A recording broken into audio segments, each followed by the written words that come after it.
zao efa fantatratsika ny marina teny ihany koa no malitsika azy dia rafy izy. Alleluia. Androany ilaza teny eo am-bavanao ianao fa zao tsarovo vao miteny anaran'i Jesosy ianao dia misy fahefana eo am-bavanao eo ary ao anatin'ira dia ataovy profetika ilay izy vao mitenao dia misy fahefana ny tena alohan'ny vavanao. Alleluia. Sandrata Jesosy. Aizany tea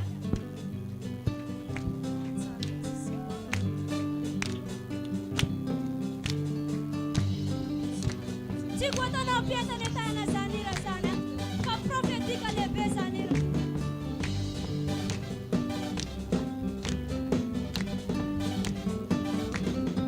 Raha manono na ny anaranao misy hery mandrave ny lasarotro. Raha manono na ny anaranao misy fahefana ao am-bavako misy fahefana sy ny fanapana ao amin'ny no fakapana ny fitaovam-pady ary ny famaly ny anaranao no ako ny fifaliana. Tumpo misandrade, tumpo misandrade. Eu anfiaina com a naranão, me faz a vaniza tutulizão. Tumpo misandrade, tumpo misandrade. Eu anfiaina com a naranão, me faz a vaniza tutulizão. Ai santeia com a Jesus.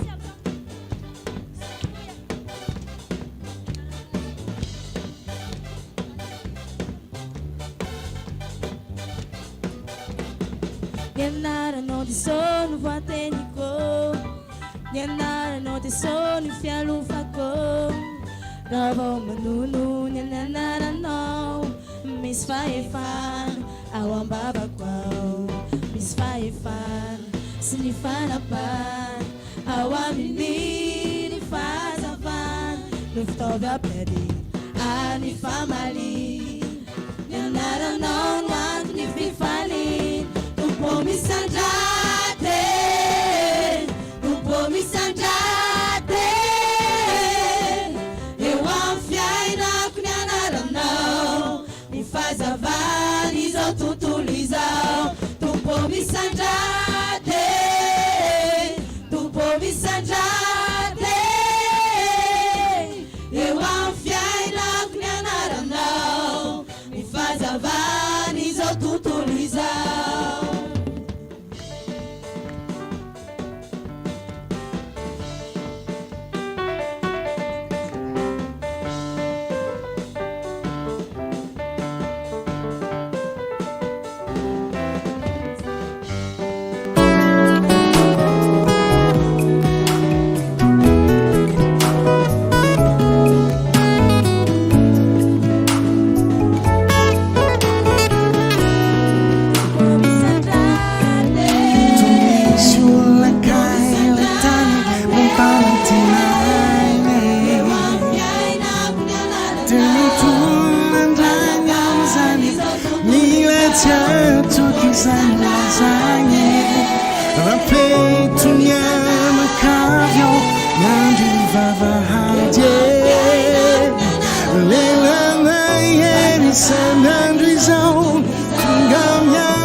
zaona no Andriamanitra havonjy atsika zava-misy nikika hoe andeo aise tsy hainy hoe ifanaika rehefa nandre maso mijery milaza fa tapatalaka le tsy fantany fa ny Andriamanitra niengeza be hanao lalana izy hanao lalana izy ny tanany loangampito zanany tsy maintsy tafito hanao lalana masine mpamangirano masine any amin'ny tany aye miboboka loharano tsisy atarabe nivaravara ny tranonaye tsy ho tafiry ny trangano ny ranonjanako no mahe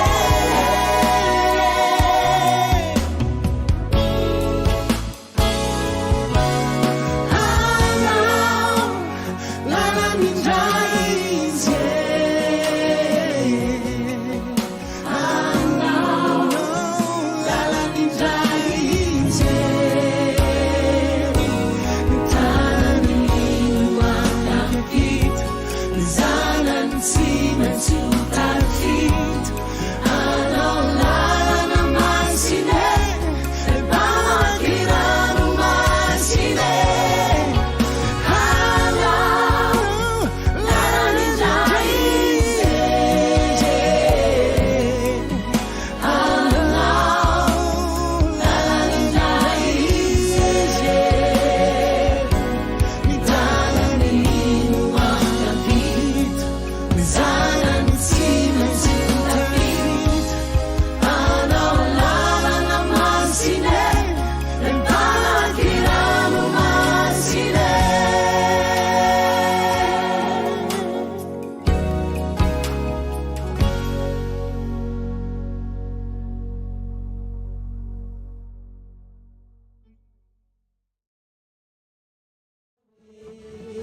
Alleluia!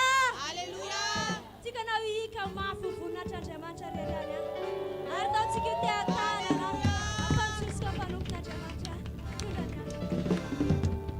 Alleluia! Maza ho toerana ianao azafady. Tonga amin'ny fotoana tsara indrindra itsika zao dia nomana fanatitra ho an'Andriamanitra. Izy dia nilaza hoe aza tonga tsisy eo foana eo anatrehako raha tsy anaty fanatim-pisaorana. Ka tonga eto ianao efa fanatitra ho azy ny fahatongavanao eto. Efa fanatitra ho azy io satria maro ny zavatra ataontsika andavanandro ohatr'izao. Nefa tonga ianao natao fanatitra ho an'Andriamanitra androany. Nanao fanatitra ho anazy koa ianao androany. Dia atao fifaliana ho anao zany fanatitra izany ho antra kasitrany. Ka manomana ny tsara indrindra izay vokatry ny fonao araky ny tenin'Andriamanitra amin'ny Exodosy fa 5:30 milaza hoe amin'ny anaran'i Jesosy manalao aminareo izy isy fanatitra ho an'i Jehova izay rehetra amporisiny fony dia aoka hitondra fanatitra ho an'i Jehova dia volamena sy volafotsy sy barany. Izay vokatry ny fonao mihitsy no eto androany. Izay iriny fonao any amin'izay tratranao amin'izay vitanao. Ka rehefa vita homana anao zany tiakanao hitsangana mpanajana hivavaka an'io fanatitra izay noentinao io izay noentsika eto amin'izao alitara masina izao. Dia asandrato ny tananao dia samia mivavaka amin'ilay fanatitra izay noentiny. Jehova rainay tsara indrindra. Tonga izay androany menao fahafahana indray. Ka niseho eto amin'ny fanatrehanao amin'izao atoandro izao larobe ny voninahitra izao. Tsy mitsatra izay manome voninahitra ny anaranao ary mbola tsy hitsatra koa izay tompo hanatitra fanatitra fisaorana ho anao. Satria fisaorana no aterina raha nanatrika ny olona be dia be Jesosy ka namana an'ireo olona ireo nanatitra fisaorana dia ny tompo ilay zan-drano sy ilay mofo dia ho tahaka izany koa Jesosy miasa tao androany. Ny fanompona androany anafaka ny tsirairay avy eto anasitrana anala azy eo amin'ny tany izay rehetra napabony ny satana azy fa ianao tompo anafaka eto androany ka misaotra anao tompo ny menao fahafana izao izay iseho eto anatrianao amin'izao fanatitra izao ety ampiandohany izay dia efa manatitra fanatitra mankasitraka raha eo amen manan-karena zasenao miaraka amin'ny Jesosy anterom-pifaliana tsy mahatry intsony izy ilay hira teo iny satria miaraka amin'ny Jesosy dia lazao hoe manan-karena koa miaraka aminao Jesosy halleloia tiako ianao hitsangana anatitra an'izany fanatitra izany androany ny aoriana mandeha aloha dia ataovy am-pitsangana amin'ny fifaliana ianaovantsika izany fanatitra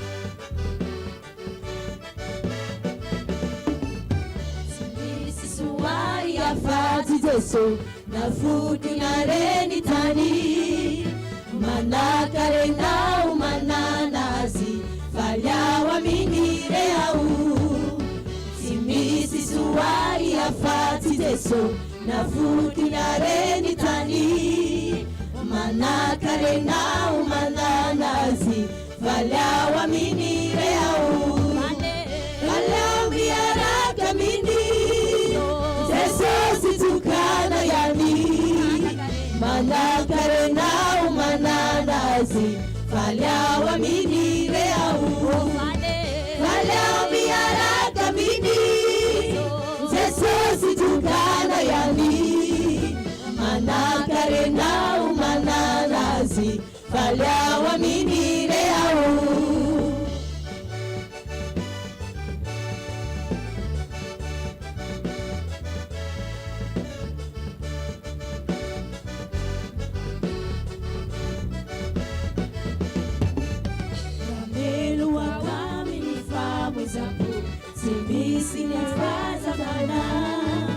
Jesusi kusana na wapanduva nilapa niruni na cha Namenu kawami nifamu zampu Simisi nifaza bana Jesusi kusana na wapanduva nilapa niruni na cha Kalao miaraka mini Jesusi tukana yami Manakare na umananazi falyawa minire au falyawa miaraka mini Jesusi tukana yani Manakare na umananazi falyawa minire au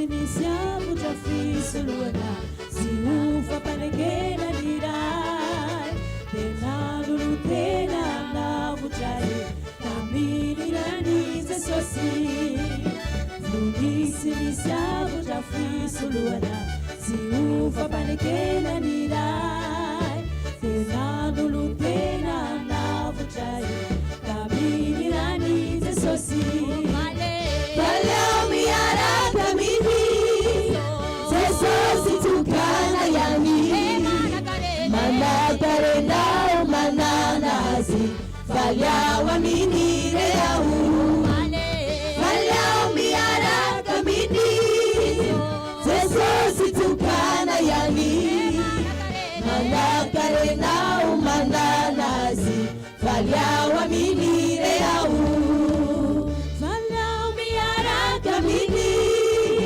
Jesusi tukana yani manakare na umananazi falyawa minire au manakare na umananazi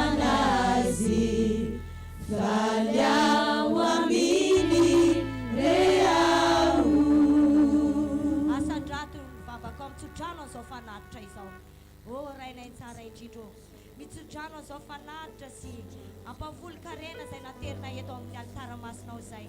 Resy hoantra kasitranao zany, avita be ho amin'ny asanao. Ary hitahinao ny poketra sy mipaosy ny tsirairay avy.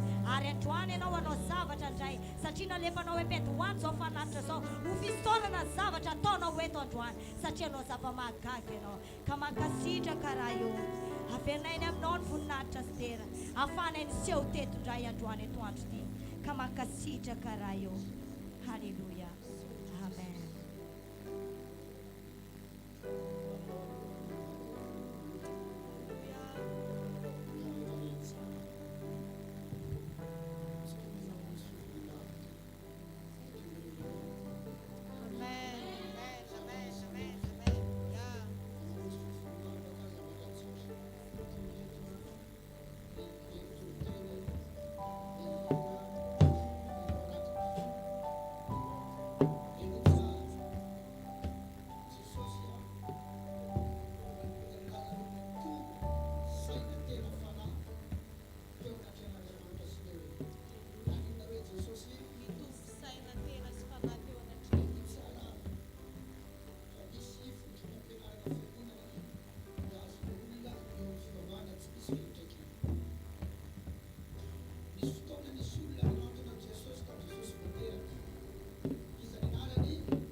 Satria zany natony Jesosy zazy le bébé Jésus.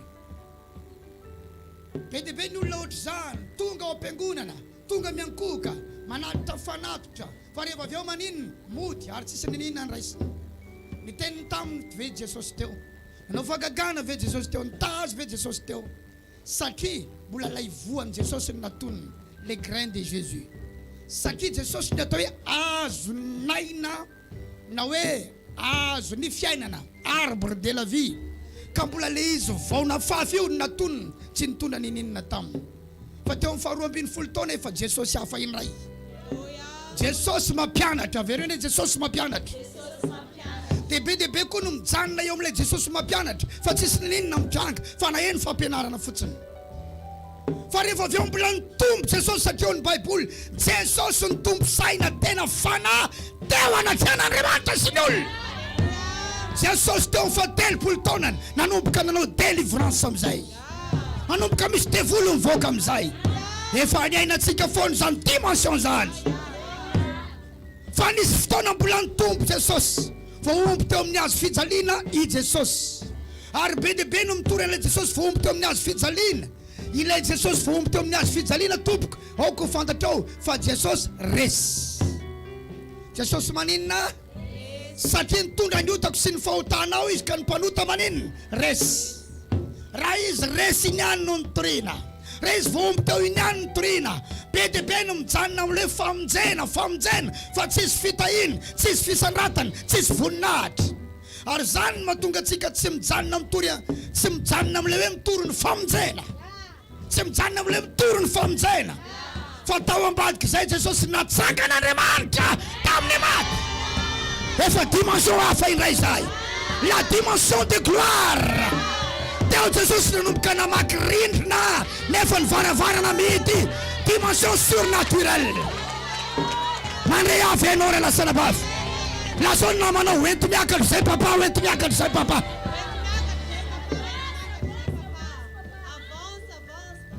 Misy dikany matoa tsy teraka ny fiangonana tamin'izy voateraka, satria mbola tsisy fiangonana tamin'i Jesosy voateraka. Sinagoga ny nisy, trano fivavahana ny nisy.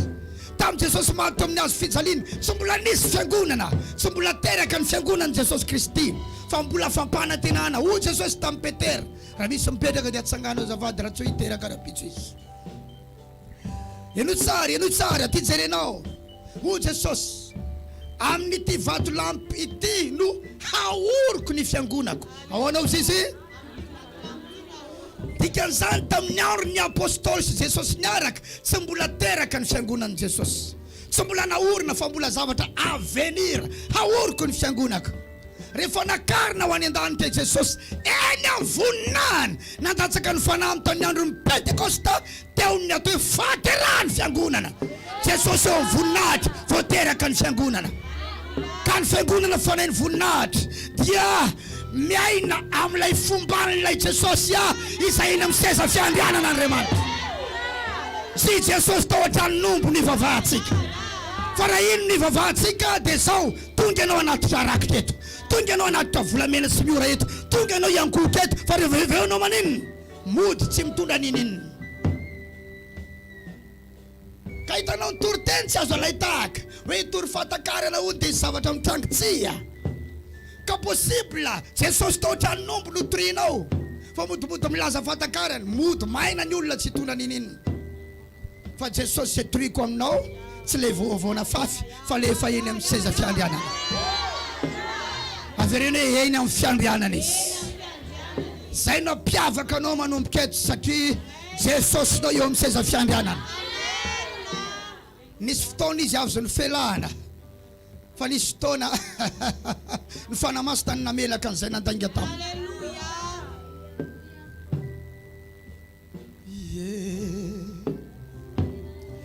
Ary indrino ny masona asandrato ny tanana tsy ilay tao an-tranon'omby tsonino atononao izao fa mbola préparation de la Seigneurie de Jésus tamin'iny fotoana iny fanomanana ny mahatompo azy.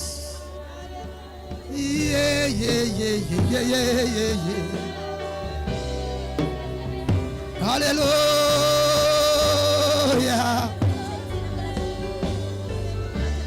Sy nijanona tamin'ilay maty teo amin'ny hazo fijaliana izy. Fa naka ny fanalahity ny fahafatesana sy ny fiainantsika.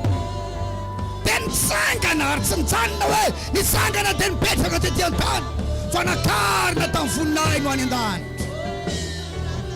Ilay Jesosy eo amin'ny seza fiandrianana io no nitoriny Petera. Petera tsy nitory Jesosy tao an-tranon'omby. Paul tsy nitory Jesosy tao an-tranon'omby. Isidore tsy nitory Jesosy tao an-tranon'omby. Fa hoy Jesosy, hoy Petera, ilay Jesosy zay nibona teo nareo tamin'ny hazo fijaliana iny tsy nijanona teo, tsy nijanona tao pasana fa efa nasandratra Andriamanitra ho tompo sy Kristy ka nandatsaka an'izao fanamasina hitanareo zao. Paul de laza zana hita azy tamin'ny lalana mankany Damaskosy misy feo avy any an-danitra dikan'izany Jesosynao eny amin'ny fiandrianany.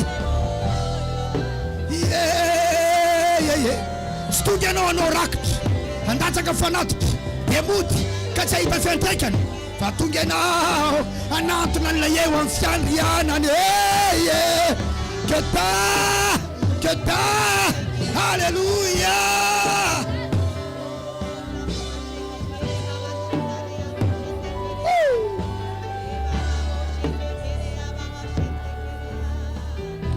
Que ta présence en moi devienne réelle. Que ta présence en moi devienne palpable. Je veux une autre dimension de toi. Oh. Que ta présence en moi devienne réelle. Que ta présence en moi devienne palpable. Je veux une autre dimension de toi. Que ta présence en moi devienne palpable. Ta présence en moi Je veux une autre dimension de toi. Je veux une autre dimension. Je ne veux plus la dimension de Jésus dans la crèche. Alléluia. Que ta présence en moi devienne réelle. Ta dimension sur la croix était dépassée. Parce que Dieu t'est ressuscité. Et Dieu sur son trône. Sur ton trône. Ta présence en moi devienne réelle. Que ta présence en moi devienne palpable. Je veux une autre dimension de toi. Que ta présence en moi Alléluia. palpable. Ta présence en moi devient Je veux une autre dimension de toi, Jésus. une autre dimension de toi. La dimension des touchés. La dimension de gloire. La dimension de puissance. Yeah, yeah. La dimension des touchés. La dimension de gloire. La dimension de puissance. La dimension des touchés. Asamsano sasaran falalana. Asamsano sasaran panay. Asamsano sasaran fanatulas. La dimension de toucher. Dimension de toucher. Dimension de gloire. La dimension de puissance. La dimension de toucher. Je veux te toucher. Je veux voir ta gloire. Oh Seigneur Jésus. La dimension de puissance. C'est ma saison. C'est ma saison. Maintenant c'est ma saison. Aujourd'hui c'est ma saison. Oh, ce n'est pas demain. C'est maintenant. De toucher. C'est ma saison. C'est ma saison. Oh. Aïe, aïe, aïe, aïe, aïe, aïe, aïe. Jésus est réel. C'est ma saison. C'est ma saison. C'est ma saison de puissance. Alléluia. C'est ma saison. C'est ma saison De puissance.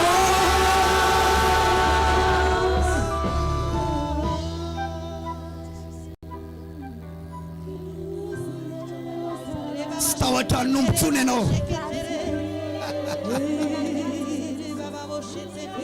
Steo mpatisa ntsone tsune na ofanandal teo. Semistukni bebano itsune. Seo mnyas fitalina itsune na ofanyala teo. Nalefune no. Marimbula netete fantanna to pasane no. Oh, if I lost no some dimensions on. Nanyanzela salas. Naona no dia matu ni tadiavo non fel. Satu se fansangan. Mi aluna rewan Galilea ra kasalla santam narao. Sintanna to Galilea no. Ha. Nona tompiare te un terbuto oliva. Le monde des oliviers. Tungateo, tungateo. Sintanna teve no. Fana carna vella wani adanti. Yeah, non fiandiana no ya no so.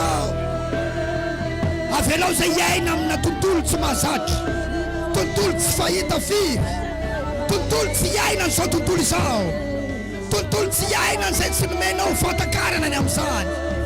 Alleluia. Rebo shakaya mahe, erebobo shakoya mahe, erebaba shantakaya maheko, raba shandalara mamaheka, rekaya mahendele rebosha. Reba shakaya mahe. Yeah, yeah, yeah, yeah, yeah. Fälla Jesus. Fälla Jesus. Fälla Jesus. Fälla Jesus. Fälla Jesus.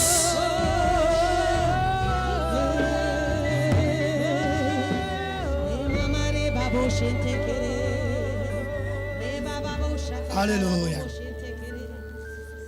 Averenzo. Nanantona na wata mzee Jesus. Fana nanantona ano tsy tamfatakarana. Nanantona na tsy tamfalalana. Ary le Jesus notoriana tamiko. Tsy araka le mahaenao anao. Na zaza nanambany anao. Satria no everiko fa mbola ao an-traninao ianao. Ka nanatitra rakitra za. Nananatitra fanatitra. Nananatitra volamena sy miora za. Nananatitra ny tao amiko manontolo za. Dia nody tsy nitondra nininy ary tsy nanana fijoroana vavolombelona. Satria tsy ao an-tranonao mbontsony ianao.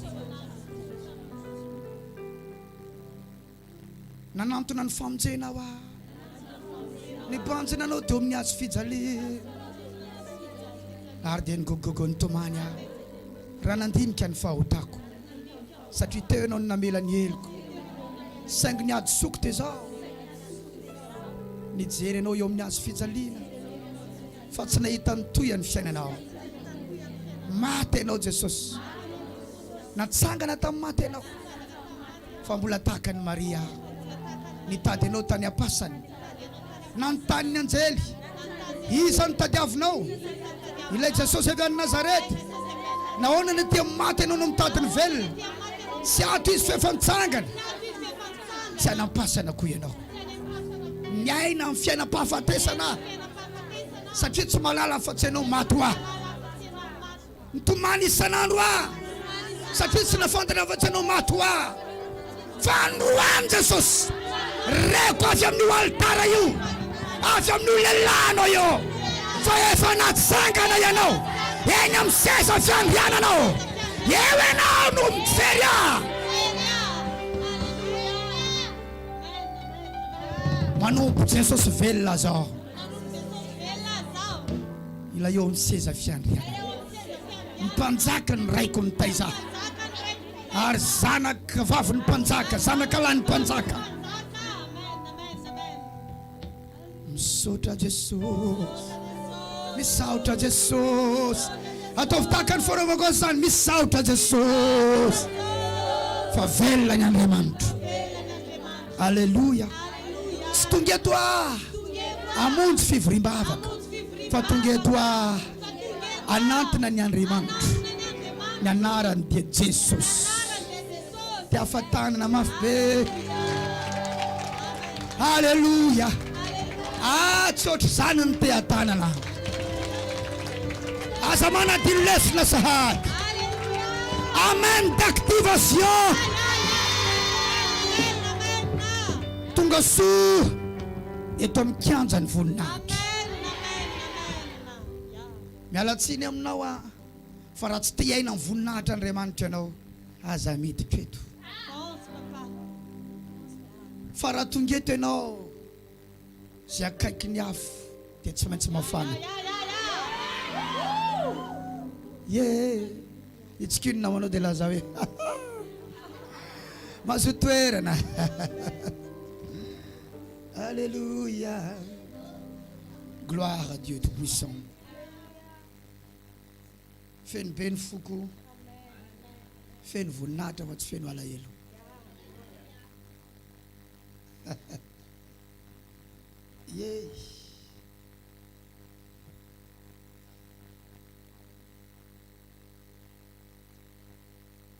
hengany ho ela velona ianao ahita ny toy an'io fiainanao io tonga sain'andro any maraina rehefa nandinika na Ezekela aza tsy mbola vonina ny ho faty nefa mahafantatra tsara fa eo anilan'Andriamanitra rehefa maty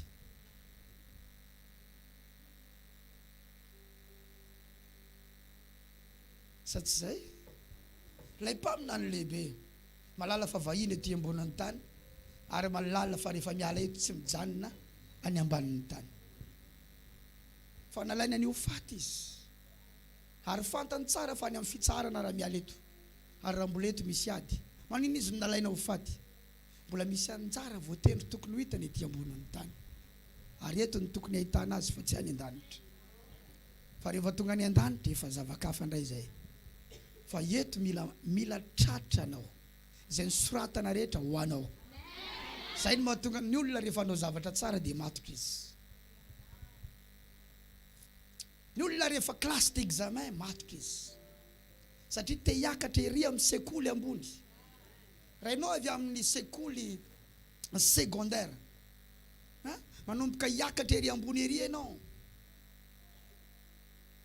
ohatra hoe classe de troisième fotsiny hoe amin'ny heritaona ho eny amin'ny lycée dia matoka ianao raha eo amin'ny classe de terminale ianao izy ianao hoe amin'ny heritaona mba te ho eny amin'ny université matoka ianao tsy fantatra hoe classe fafirany misy ianao atao mitompo amin'izao fa raha te hiakatra amin'io avo zay tsinjotsindjoko tokony ahitananao io ianao matoka ianao amin'ity fivavahana ity tsara ny tompontsika over flow be misy olona ve ao vaovao amin'ny alahady 2 octobre zany hoe alahady manaraka ny alahady ho avy io dia hotokanana ny altara tsika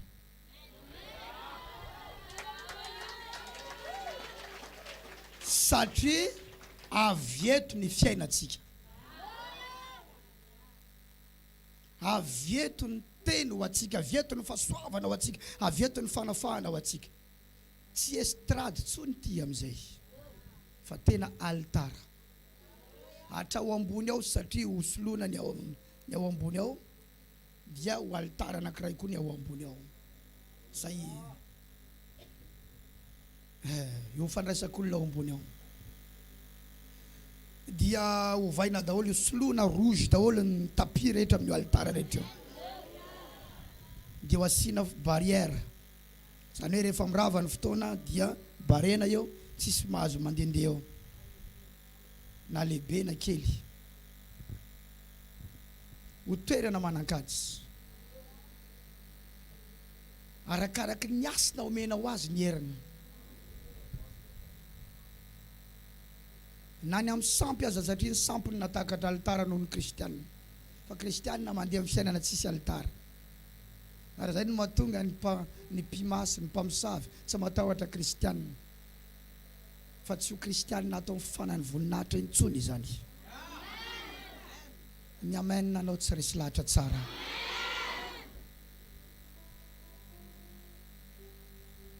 tsy ho kristianina atotsony zany tsy ho toerana filalovan'ny devolo ny vatanao ary toerana tsy azon'ny mpamosavy lalovana ny eo ambavadinao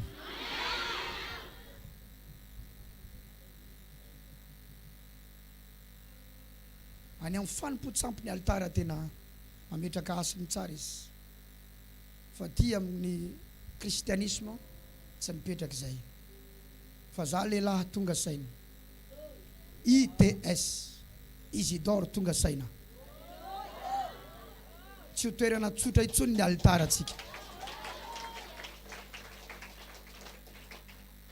alahady 2 octobre ny fotoana fa mbola misy fiomanam-panahy fiomanana ara-pitaovana dia hotokanana amin'izay fotoana zay izy ary manomboka amin'io alahady io dia hosokafana koa ny overflosé isaky ny alahady zany misy olona ny ambadika any hitanao Andriamanitra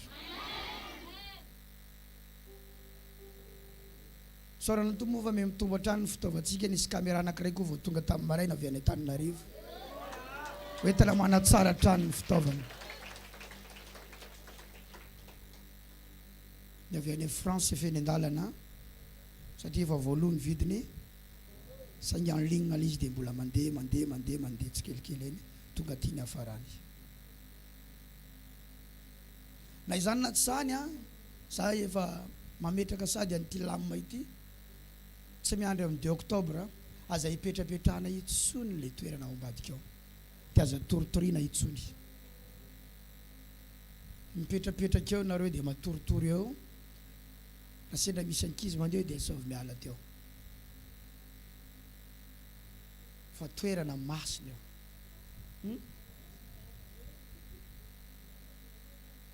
tsy azo atao tsony mipetrapetraka eo tsy azo atao ary isy feo hivoaka avy eo amin'io altara eo ary manana ny fadiny io altara eo ny altara goavana indrindra dia ilay avoana atao hoe Calvary satria ny altara dia toerana fandatsahana raha eo Andriamanitra no midina eo koa ny olona no miakatra zany hoe tontolo hifanenan'ny olona amin'Andriamanitra ny altara misy Andriamanitra midina ary misy olona miakatra zay mahatonga ny altara tsy amin'ny toerana tsy mitovy niveau amina tany ny altara fa tsy maintsy misy fikarana kely ny antony iny ny altara tsy eto ambonin'ny tany fa eo nelanelan'ny lanitra sy ny tany tanao na Jesosy maty aza tsy mipetaka tamin'ny tany ny tongony ary tsy tany an-danitra izy sady tsy teto tany fa eo anelanelany satria fanatitra natoy teo ambony altara izy. Dia jereo ny feo nivoaka avy tamin'io altara io. Fa nisy feo nivoaka avy teo Calvary teo. Ary nisy aizina nandritra ny adiny 3.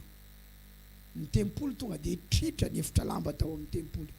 Diga zany ny altara rehefa mipetraka amin'ny toerana dia misy zavatra mikorontana, misy zavatra miova, misy fanovana lehibe.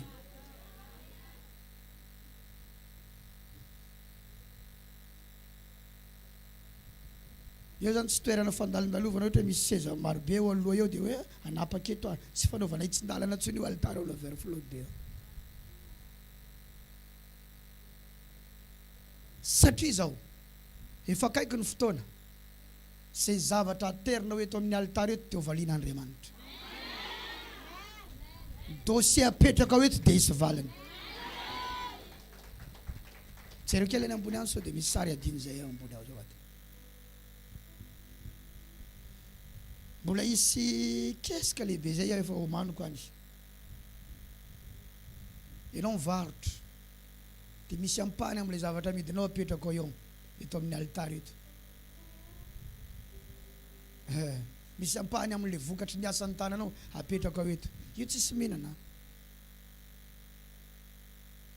Fa hoisy zavatra ho hitanao ambadika izao. Satria tiako fanjakana misy atsika ty re olona goavany ty. Naiza amina fitondram-panjakana rehetra misy altara mitsangana.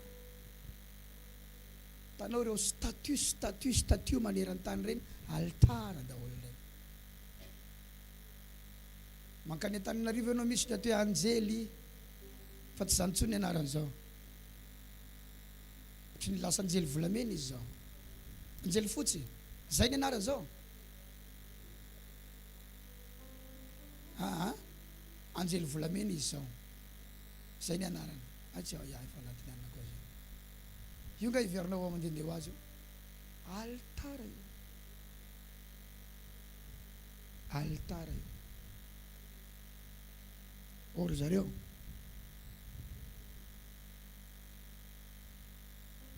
teteny zavatra fa le tsy teneniko.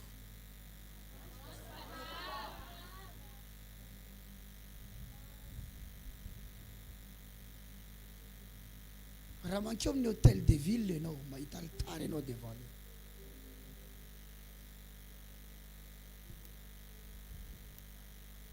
Mandre avy ianao raha lasena mba. Mahita ianao sa tsy mahita eo. Mifefy izy eo sa tsy mifefy. Everinao fa inona nga io.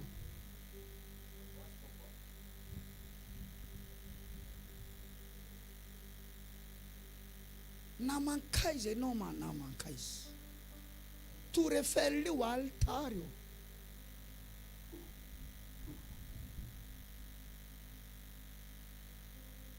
Zany ty fiainany ty dia miorina amina altara. Iabela nalatsaky ny kaina ny rana altara. Tao ambadiky ny rany Abela latsaka dia nanangana vohatra lehibe kaina. Nanangana ville.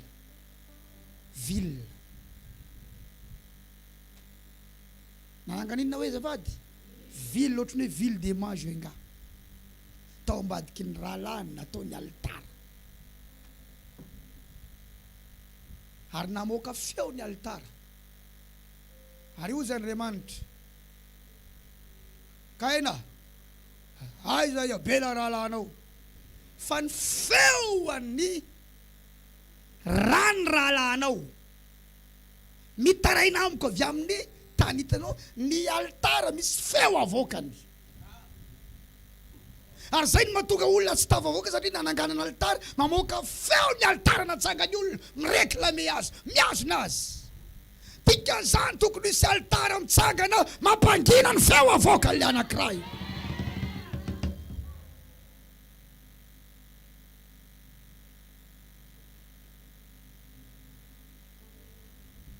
Ary ny fahotany zanak'olombelona voalohany dia naka zavatra teo amin'ny altaran'Andriamanitra. Satria io zay Andriamanitra tsy azonao akany io satria eo amin'ny altarako. Mbola nakany any dia nihinanany. Zany hoe nanota fady ny altara izy. Inona ny fanafodin'ilay izy rehefa avy teo raha mba fantatrao? Inona ny nentina namafan'izay? Inona? avereo ny altara. Fa maninona no milaza hoe altara? Natsapana ninona ka Adama seva rehefa avy kitika ilay zavatra teo amin'ny altara? Natsaro ny tanjaka. Dia nanjary an'Andriamanitra inona izy? Ha? Akanjo inona? Hoditra ve latsaka avy any an-danitra? Ha? Fa misy inonao? Misy biby vonoina alatsa-dra. Dia ny hoditra ilay biby no natao akanjony. Zany hoe nentina nanimba ilay altara voalohany. Nentina nanadio azy dia altara inay. Mandray atsara va ianao. Lazao no namanao afadio no miaina tsy miaraka amina altara. Fa izao tontolo izao hoe dia mipetraka eo ambony altara. Ary Jesosy dia voalaza ny amin'ny bokin'ny Apokalipsy fa ilay zanako mivoaombo hatramin'izay nanorenana izao tontolo izao. Vao naorina izao tontolo izao dia efa nisy altara tao nalatsa-dra Jesosy. Fa taty aoriana taty izy, izay vao naseho mivantana hitany olona. Hitanao manokana Andriamanitra. Ka amin'io 2 oktobra io dia tena fotoana lehibe. Goavambe ho antsika io a. Asao ny fianakaviana ray manontolo. Tsy mbola famaranana ilay 7 sabotsy io. Fa tena fotoana goavambe ho antsika mianakavy a. Io fotoana. Mbola hisy taridalana alohan'izay dia horentsika eo ihany. Ny herin'ny fitaratra sy ny fisalobonana. Zay ny resantsika eto alohany. Samy mahafantatra fitaratra daholo tsika. Tsy ho azavana intsony inona moa ny atao hoe fitaratra. Miroir. Korintianina 2:7-12 hatramin'ny 7.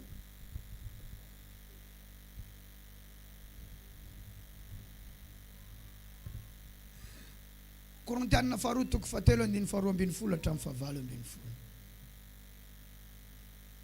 Amin'ny anaran'i Jesosy. Koa amin'izany satria manana izany fanantenana izany zahay dia satoko ary tsy tahaka ny Mosesy izay nanarona ny tavany tamin'ny fisalobonana mba tsy hibanjina ny zanak'Israely ny faran'izay ny alevony.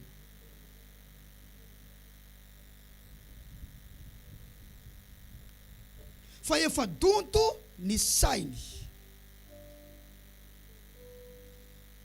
Averena azafady. Averena rehefa misalobona ny olona dia donto ny sainy.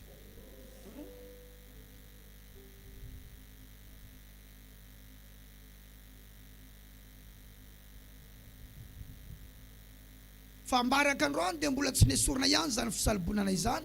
Raha vakina ny tenin'ny fanekena taloha satria amin'ny Kristiany no hanesorana izany.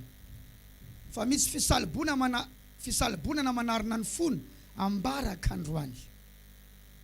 Averena rehefa misalobona ny olona dia donto ny sainy sady voasarona ny fony.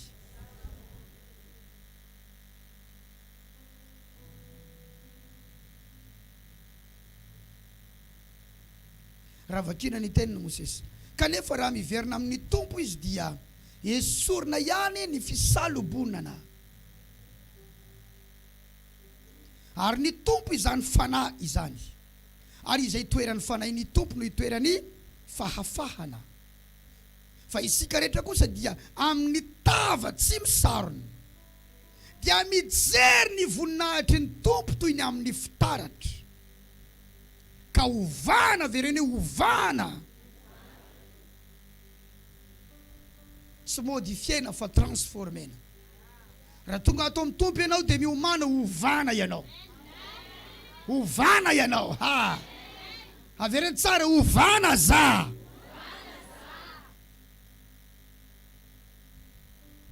Ovana. Hahazo izany endrika izany indrindra. Avy amin'ny voninahitra ka ho amin'ny voninahitra. So dia misy fitaratra any ambadibadika any azafady. Fitaratra mba lehibe. Hoentina namafisana ny fanazavana. Ka ovana azo izany endrika izany indrindra avy amin'ny voninahitra ka ho amin'ny voninahitra. Avy aiza tsara hoe? avy amin'ny voninahitra ka ho amin'ny voninahitra. Toy ny avy amin'ny tompo dia ny fanahy. Dia manome fanazavana anankiray izy eo ambany. Dia tahaka ny fitaratra tarafiny voninahitry ny tompo.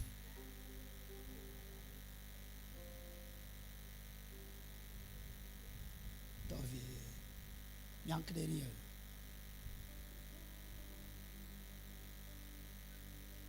Zay.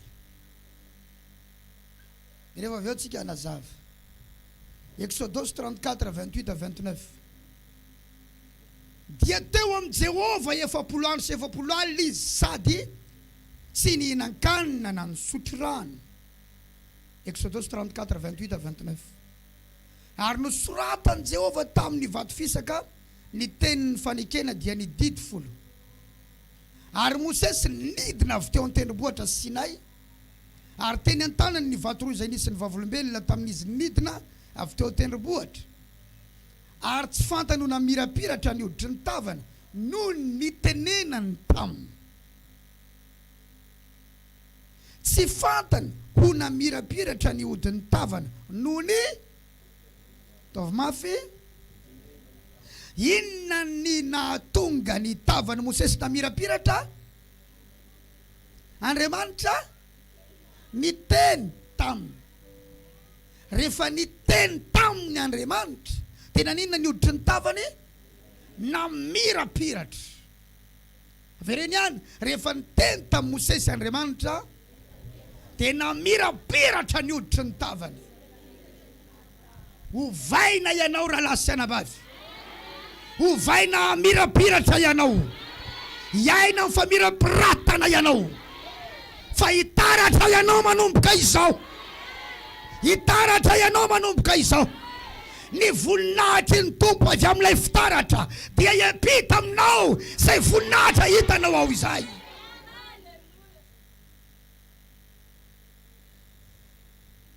Exodus 34, 35 vakina farany. Ary hitany zanak'Israely ny tavany Mosesy, fa iro namirapiratra ny hoditry ny tavany. Dia nasariny Mosesy ny tavany indray, ny fisalobonana mandrapidiny hiteny amin'ny ray. Dikan'izany rehefa hiteny amin'ny Mosesy Andriamanitra dia ataony inona ilay fisalobonana? Hoe sorony mba hampaninina ny tavany, mba mirapiratra ny tavany. Rahalahy sy anabavy, tsy finoana resy ny finoana kristianina. Oh, tsika dia zava-miafina. Isika dia mistery, sari-pantarina. Gagany io le fananinana ny fiainanao ohatra zao, sari-baliny zany hoe. Fa raha satria manko ianao raha vao hiteny satria izaho mivavaka amin'ny Jesosy ka izy koa ohatrany mivavaka. Fa ny vavahany mety le mbola bébé Jésus. Jésus bébé. Manatitra rakitra, manatitra fanatitra, dia miankoka, dia mody. Fa androany tsy mody ianao raha tsisy zavatra mitrangany. Raha tsisy zavatra mitrangany. Halleluja. Tsy mody ianao raha tsisy zavatra mitrangany ho any. Isaky ny tonga eto ianao dia misy zavatra mitrangany ho any. Misy zavatra miovany ho any. Tsy modification fa transformation. Homba mbola mitomboa amin'ny fahasoavana sy amin'ny fahalalana tsara an Jesosy Kristy. Rehefa avy nanao fifadikanana efapolo andro sy efapolo alina dia nisy interview nataoko tamina mpanao gazety anankiray. Dia nomeko ny lehilahin'Andriamanitra raiko ara-panahy ny CD dia izy mivady niara nijery tao Papa Rodolphe tamin'izay fotoana izay. Dia nisy fotoana izay nankany an-tranony dia niaraka ny sakafo izay. Efa eo mpiarahana amin'ny sakafo izay tao an-tranony dia ozy ny vadiny. Tena mahery ianao, navita ianao tamin'izy iny pasteur, zao, mpanompon'Andriamanitra lehibe ianao, zao. Dia niteny amin'izay ny lehilahin'Andriamanitra rehefa avy teo. Nanomeana correction izay tsy napoiziny saiko mihitsy. Ampitiavana sy amin'ny fahalemem-panatsara. Sy ny fifadikanina ozy no mahatonga n'Andriamanitra miasa. Tsy ny fifadikanana no mahatonga ny fahagagana. Tsy ny fifadikanana no mahatonga an' Jesosy ianao an'ity sy ianao an'iray. Fa efa i Jesosy zany izy dia efa izy zay. Na tsy mifadianina ianao, vitan'izany. Tsy ny fifadikanantsika mihitsy ny mahatonga an'ilay fahagagana. Fa efa mahagaga izy talohan'ilay fifadikanana. Fa efa mahery izy talohan'ilay fifadikanana. Fa nanome sehatra azy fotsiny ianao hiasany anehoany ny fahagagana zay vitany.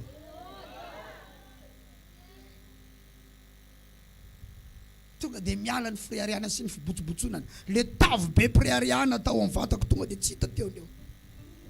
Satria anao zany mieritreritra hoe je suis grand.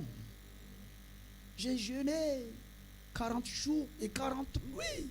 Moi je suis un grand serviteur de Dieu. Quoi? Zany anatin'ny sainao, fiatreretanao. Ary taorian'ilay fifadikanana mosoarana nasitrana kista fibrom sy ny tariny teony eo tany ambala vato. Dia ny fiatrereta koa zany ny fifadikaniko ny nampitranga an'izany. Tsy fifadikanao no mampitranga an'izany. Fa mbola tsy nifadianina ianao dia efa navita an'izany izy. Mahina tsara ve nareo? Zay no mazava-dehibe manana ray. Manitsy ianao tsy hiditra andavaka izy.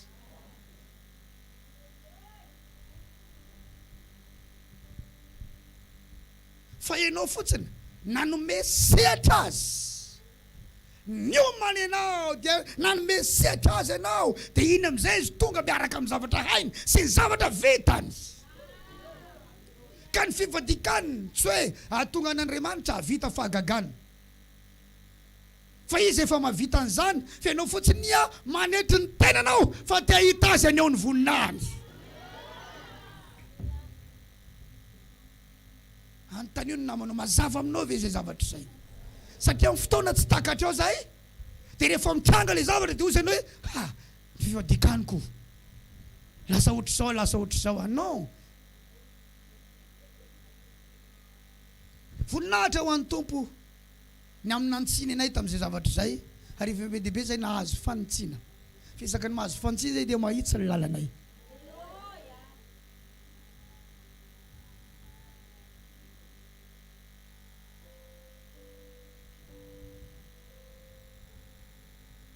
Ndray andro Mosesy ny fadianina 70 andro sy 70 alina. Dia hoy ny Baibola rehefa niteny tamin'ny Andriamanitra dia lasa naninona ny tavany? Namirapiratra ny tavany. Isaky ny miteny Andriamanitra dia maninona ny tavany? Mamirapiratra ny tavany. Ny famirapiratana raha lasa nabavy dia avy ao amin'ny tenin'Andriamanitra. Satria ny fiainanao dia hovaina ahazo an'ilay endrika hitanao avy ao amin'ilay tenin'Andriamanitra ny fiainanao. Hoy ny Baiboly amin'ny Korintianina teo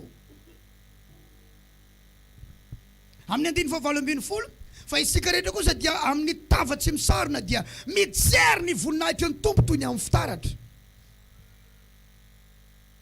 Na ozy hoe dia tahaka ny fitaratra tarafo ny voninahitry ny Tompo. Io fitaratra io zany tarafoninona le fitaratra ny voninahitry ny Tompo. Dia ozy izy hoe ka hovana azo izany endrika izany indrindra avy amin'ny voninahitra ka ho amin'ny voninahitra. Zany hoe ny Tompo zany misy reflet.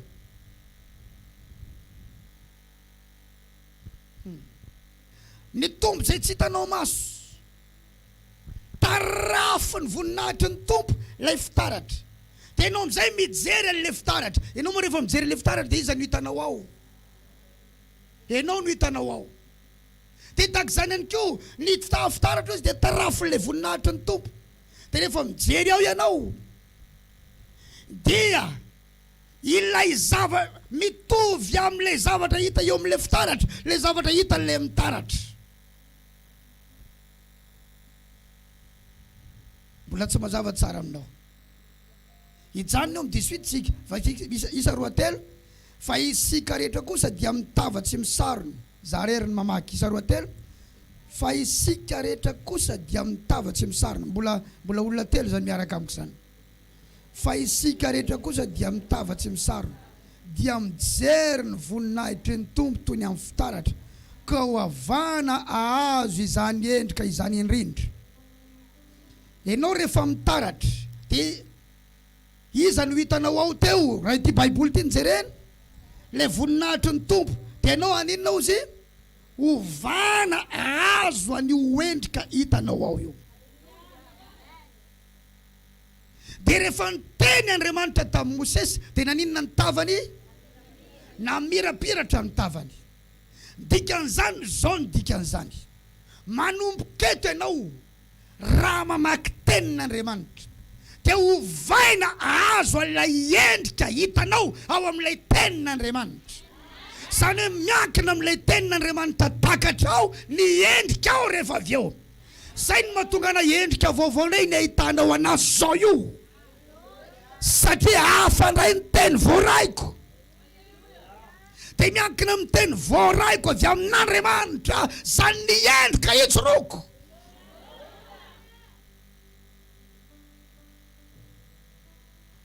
sa mety tsony zany raha tsy mamaky baiboly ianao ary mamaky baiboly amina maso microscopique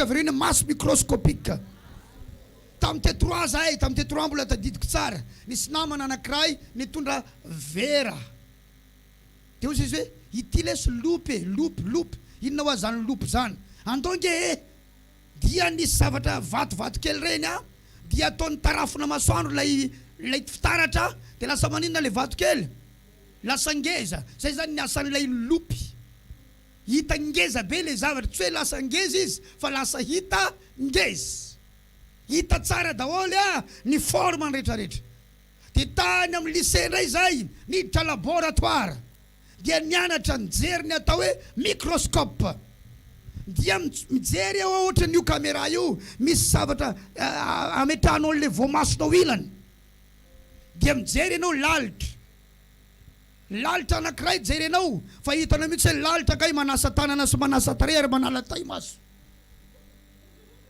dia misy taona izy mitea tanana dia misy taona mangididy amin'ny lamosiny dia manao an'izao izy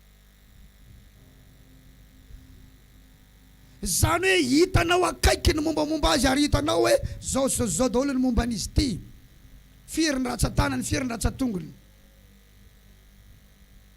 ka rehefa mamaky tenin'Andriamanitra ianao ho ao aminao ny ilay maso microscopika manomboka izao dia ho hitanao tsara hoe zany kay ny dikan'izy ity zany kay ny hevitra izy ity fa ny mpimasy raha zareo amin'ny tontolony aiziny dia mamaky baiboly amina maso microscopika zay no mahatonga azy natakatra ny altara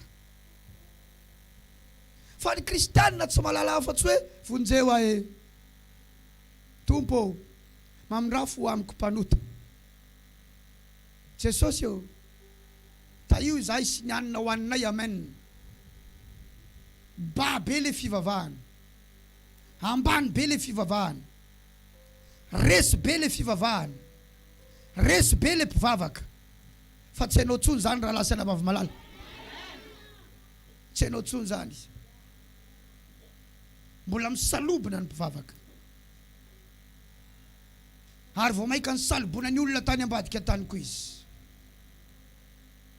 ohatrany andiny 18 fa isika rehetra kosa isika firy ozy amin'ny tavatsy maninona tsy misarona dia mijery ny voninahitry ny tompo inona tsara ny jerentsika toy ny amin'ny fitaratra ka ovana azo izany endrika izany indrindra avy amin'ny voninahitra ka ho amin'ny voninahitra eo ampijerena n'ilay fitaratra ianao dia ny voninahitra ny tompo ny hitanao ao ary tsy inona le fitaratra fa ny tenin'Andriamanitra dia ovana azo an'io endrika eo ianao ka raha Jesosy tahotra nombo ny hitanao ao dia namafy mihitsy ianao hoe zany kay ny mahatonga nyity fiainako maimbo ahilikilikolona ity satria Jesosy hatranombo ny hitanao ao Jesosy nefa tsy nijanona teo raha lasa nabavy fa Jesosy Jesosy mbola voavoany iny satria Jesosy nafafy izy tety amboniny tany, mbola voagrain iny, mbola voagrain iny, nitombo izy tamin'izy jereo tsara, tamin'izy voateraka iny, andeha hovonoany olona ny bataina. Jereo tsara fa iny ny trinin'ny sasany dia mijanona amin'ilay niveau izy. Iny tsy toriana fa mila fantatra fotsiny. Lazao namanao tsy toriana eto ilay Jesosy tao an-tranon'omby, fa mila fantatra eto fotsiny hoe niseho fanoroana izy tamin'ny faharoa ambin'ny folo taonany nampianatra. Ary jereo tsara fa misy fivavahana mijanona amin'ilay mampianatra fotsiny fa tsisy miracle, tsisy délivrance, tsisy fanasikanana. Marina sadiso zany. Dikan'izany mijanona amin'ilay niveau eo izy. Kanefa Jesosy tsy nijanona teo, fa be dia be no mijanona amin'ilay hoe mampianatra. Ary misy teny fahendrena eo amin'ilay fampianarana, misy adi-hevitra ara-pivavahana. Fa Jesosy tsy nijanona teo, fa nipoitra izy tany amin'ny 80 taonany. Ary nanomboka ny fadianana lavabe, nanomboka ny dinana fanahy masina. Efa niveau hafa ndray zany. Fivavahana manomboka ny fadianana, fivavahana manomboka hidinany fanahy masina daholo.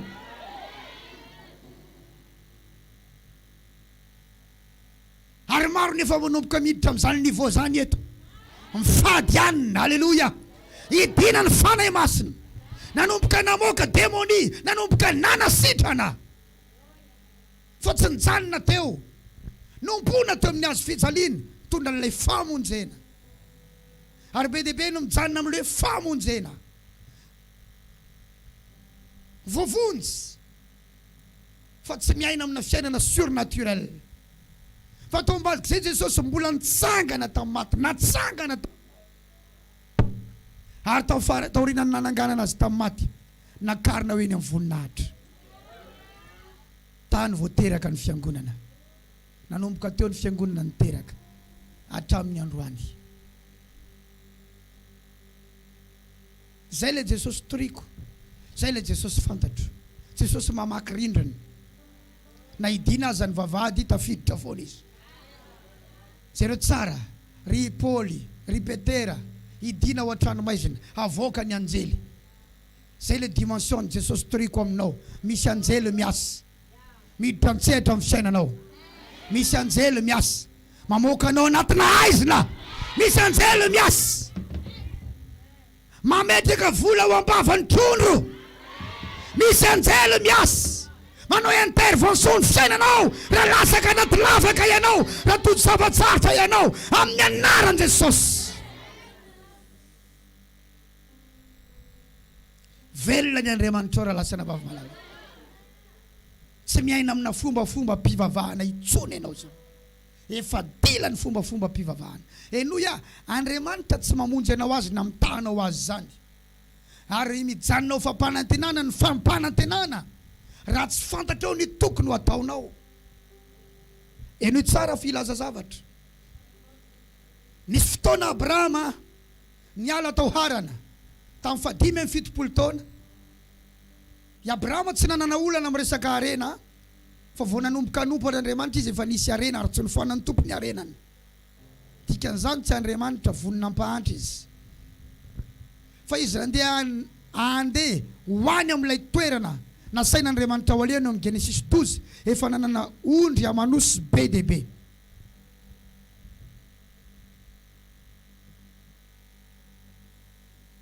Dimy amby 70 taona. Ary Sara 50 taona satria 10 taona elanelana izy mivady. Inona ny olan'ireo? Tsy mety mananjanaka.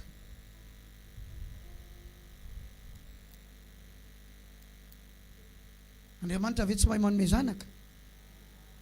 Harena nomeny fa zaza tsy azo. Rehefa nandeha teny ny fotoana, kivy any Abraham. Izy Andriamanitra, ozy Abraham, inona ozy a? Za ozy aleo ty mpanomboka ty nosoratako amin'ity ny fananako. Izy no andovana azy satria za tsy mety mahazo taranaka hatramin'ny androany. Ozy Jehovah Andriamanitra, tsy io no andovanao. tsy io no andovanao fa ny ateraka ao ny andovanao. Ina ny anaran'izany? Promesse na hoe fampanantenana. Avereo ny promesse na fampanantenana. Fa tsy mety tanteraka ihany. Eny tsara fa ny teny fikasan'Andriamanitra tsy voatery ho tanteraka. Ny promesse tsy voatery ho tanteraka. Ny faminaniana Andriamanitra ho anao tsy voatery tanteraka. Ny faminaniana alefa ny mpanompon'Andriamanitra aminao tsy voatery ho tanteraka fa mety mijanona ho promesse foana.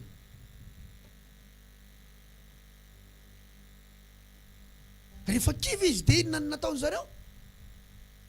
Hozy Sara, aleo ianao miaraka amin'io mpanompo vavy koa. Fa dio izy dia mba hananako zanaka avy aminao. Tsy maninona ry Abrahama, zato ty efa kivy, tsika tsy mety mahazo. Dia niteraka tamin'ny Agara i Abrahama, Ismaela ny anarany.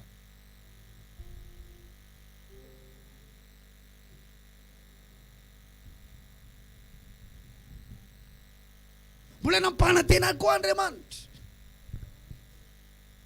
Jereo lanitra ozy. Isaony kintana voataoka an'io ny taranakao, jerena tsy mety tonga. Mbola niteny koa Andriamanitra, miondrea. Jereo ny fasika ho tahaka an'io ny taranakao. Efa nasaina ny traka tsy mbola tonga, nasaina ny ondrika mbola tsy tonga. Mijanona ho fampanantenana ary maro be ny fiainan'ny mpino ohatr' izany. Mijanona ho promesse ny promesse. Mijanona ho fampanantenana ny fampanantenana. Ary za efa kivy indray andro tamina famakiana Baiboly satria tsy mety mitranga amiko ny hitan'ny Petera. Za efa tena mivavaka fa tsy mbola mahitanitany. Mahiriko zany hoe aloka manasitrany, aloka mamoaka demonia. Efa nisy fotoana mihitsy aho romotra mafy dia nidina tany Tamatavy. Zay amin'io Moramanga no miasa. Nanao fifadikanina 3 andro sy 3 alina eny an-tendrombohitra amin'ny andro manorana. Nanamboatra tranotrano kely ravinala. Hitady ny herin'Andriamanitra hoe aiza ilay Jesosy ny Petera. Miverina avy any. Efa tany Antananarivo zay tamin'izany. Miverina avy any, tsy mbola mitranga ihany le nitadiaviko. Inona ny lakile tompo? Nefa ry Petera io nahita. Fa manino zay tsy mahita? Hébreu 13:8. Jesosy Kristy tsy mivoamaly an'io ary mandrakizay. Romotra mihitsy ary rehefa mivavaka. Fa ahoana mihitsy? Ny vavaka ataoko efa vavaka.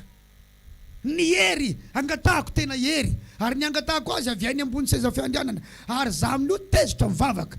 Raha io amin'ny anaran'i Jesosy Kristy avy any Nazareta nateraka Marie Virgine nombona teo amin'ny hazo fijaliana tamin'ny andro ny Pôntio Pilato nakarina ho any an-danitra natsangana tamin'ny andro fahatelo. Enao zao ivavahako zao ahidiny mihitsy ny herinao. Aro tsay mandroka devoly amin'ny fotoana andelandelano devoly. Rerakeo ianao tsy avelanay ty. Malemy tsy mitsangana. Inona roany ao ambadika zao? Inona ndray ny lakile? Inona mihitsy fa ahoana? Vavaka ohatriny ahoana? Za ty mba efa manao. Fa misy fampanantenana mijanona ho fampanantenana. Raha tsy takatra eo ny tokony atao. Tamin'ny fotoana anankiray tonga amin'izay ny anjely tao amin'ny Abrahama. 3 nisan'ireo. Tena nomboka natakatra amin'izay. Abrahama, riraka Andriamanitra, aza mandalo fotsiny ny tanànako nareo fa midira ato an-tranoko. Lazao ny namana manomboka ny fatakarany Abrahama hoe.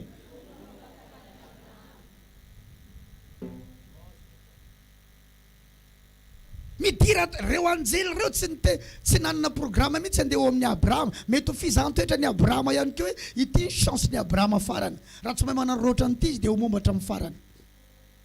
Satria Andriamanitra efa nampanantena. Le fampanantenana tsy mety mitranga.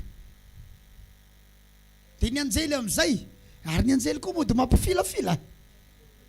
Nefa tena ao mihitsy ny nanirahana azy fa Abrahama tsapaina toetra.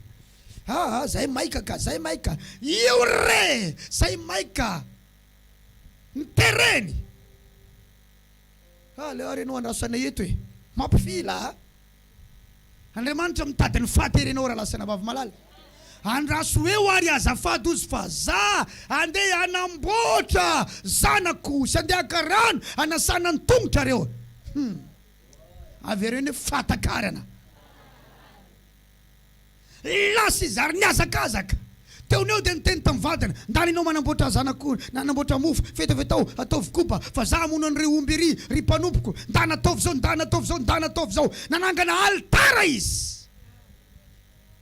Lasa ireo vetivety teo dia navita altara teo anatrehan'ny anjelin'Andriamanitra. Dia ilay fampanantenana nanomboka teo, tsy nijanona ho fampanantenana intsony fa lasa fanekena. Ny fampanantenana tsy tanteraka raha tsy mivadika fanekena. Ary inona nahatonga azy nivadika fanekena? Altara.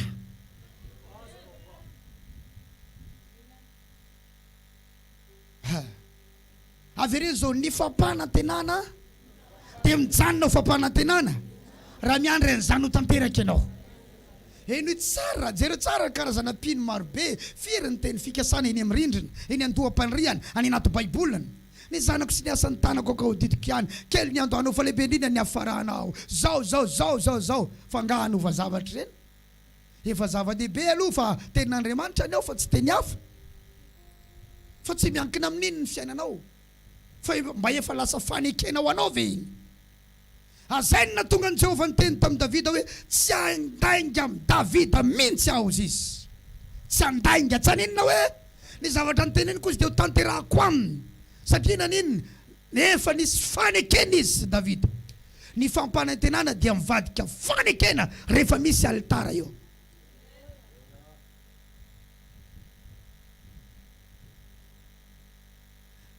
Mivadika altara ny fanekena, mivadika fanekena ny fampanantenana rehefa misy iny altara nitsangana. Rehefa nivoaka ireo altara ireo, nitsangana ny altara, namoaka teny amin'izay ny anjely. Ary ny presizeny amin'izay, raha mierina ny taona toy izao dia mitrotro zazalahy ianao. Rehefa niverina ny taona, mitrotro ny saka izy. Zany ny fitaratra asehoko anao androany. Raha mijery an'izany fitaratra izany ianao, dia engane ka azo an'izany endrika izany ny fiainanao, lasa altarista ianao manomboka izao. Tenenao namanao lasa altarista ianao.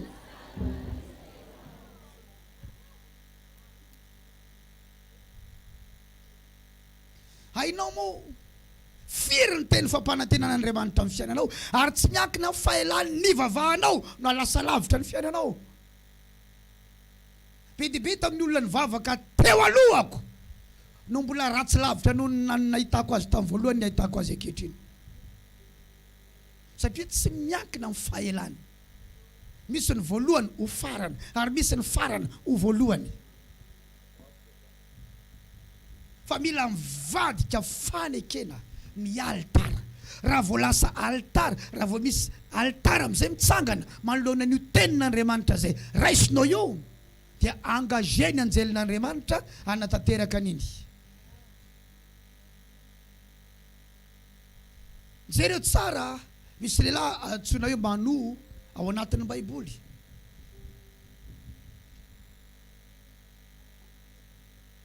Tsy mety miteraka izy mivady, dia niseho tamin'ny madama ny anjelin'Andriamanitra, dia nilaza hoe hiteraka zazalahy ianareo, tsy ho kasihin-kareza ny lohany, ary zao ny fomba hitezanareo an'io zaza io.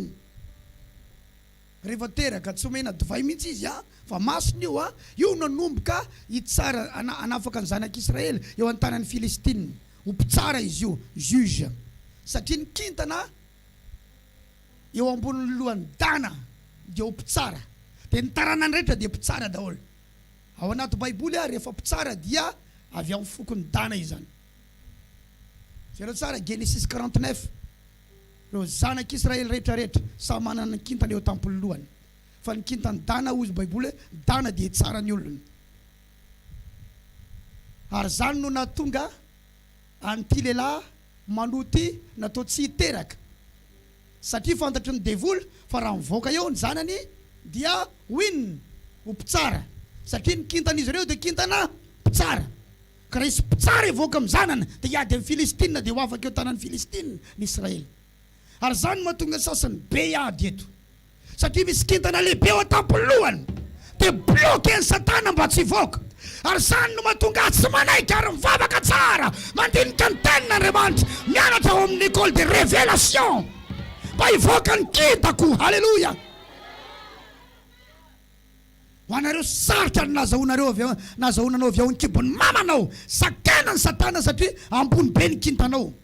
Impiry ianao saika maty, tiano vinoana satria ambony be ny kintanao. Ary misy azy efa namony tena fa mbola tsy maty any satria ambony be ny kintanao.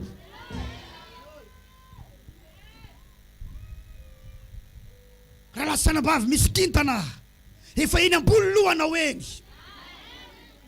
Simeona Slevy dia niteneniny rainy hoe ho fedina mandoza ny sabany ary voaozina ny fahatezerany. Lazao midira lalina papa hoe ndao vetivety misy olona maro be eto andrano ahafahany tompo. Genesis 49. Halleluja.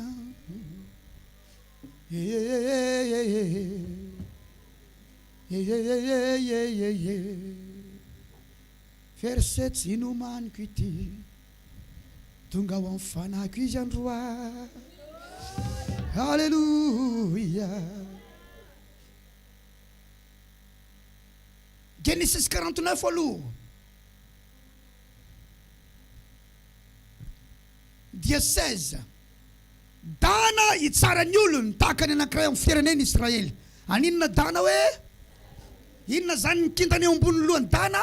Ho pitsara. Ary ny taranany dia inona? Ho pitsara. Zay hoe misy taranaka doktera, misy taranaka mpiasa amin'ny fitsarana, misy taranaka pasteur daholo izy mianakavy, misy taranaka mpivarotra daholo izy mianakavy satria zay ny kintana. Misy taranaka manambady vazaha daholo izy mianakavy satria zay ny kintana.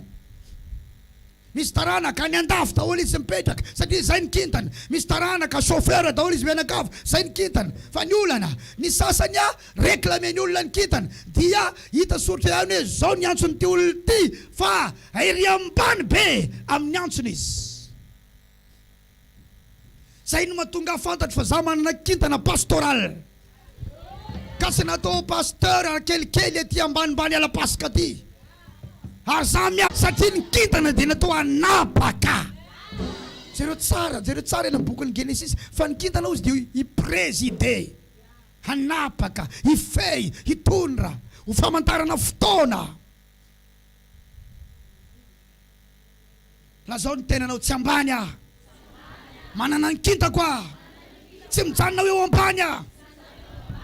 Enonareo tsara raha manana kintana ianao manambady étranger. Aza miditra amina vazaha reraka raha nambady vazaha ihany.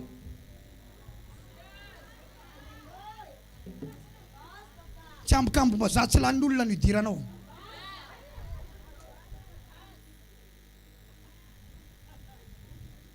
Tsy anamasina an'izany ah. Eto ambadika any. Za tsy anamasina zavatra tsy izy. Fa raha fantatra hoe anambady vazaha zany ny kintanao, tsy hoe zay. Et comment tu t'appelles? Karakory tsara? Oui, je t'aime. Mbola tsy any akory fa mbola vao comment tu t'appelles? Defa moi aussi. Tu t'appelles comment déjà? Moi aussi. Et non, tu m'as vendu, hein? Tu m'as vendu. Oh.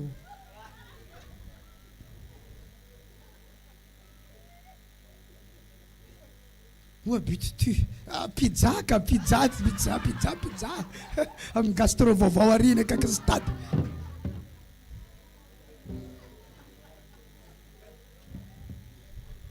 Je refuse d'être petit.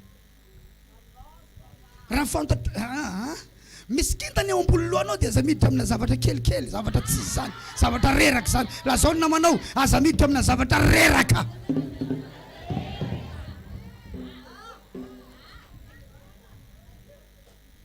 Manana destiné ho any andafy ianao dia manakianao namakianao andeha. Satria efa ampitana ny masony io, solaly ianao andeha.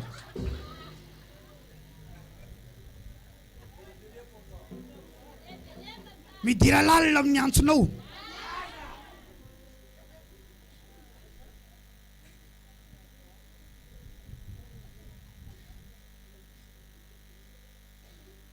Inona ny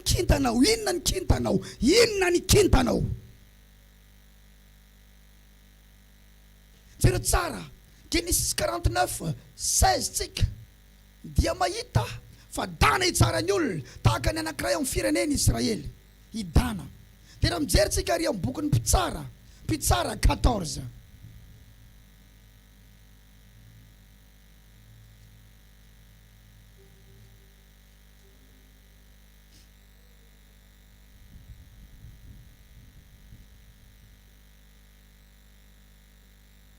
Rehefa hitanao Mpitsara 14 dia mankany amin'ny Mpitsara 13 amin'izay tsika.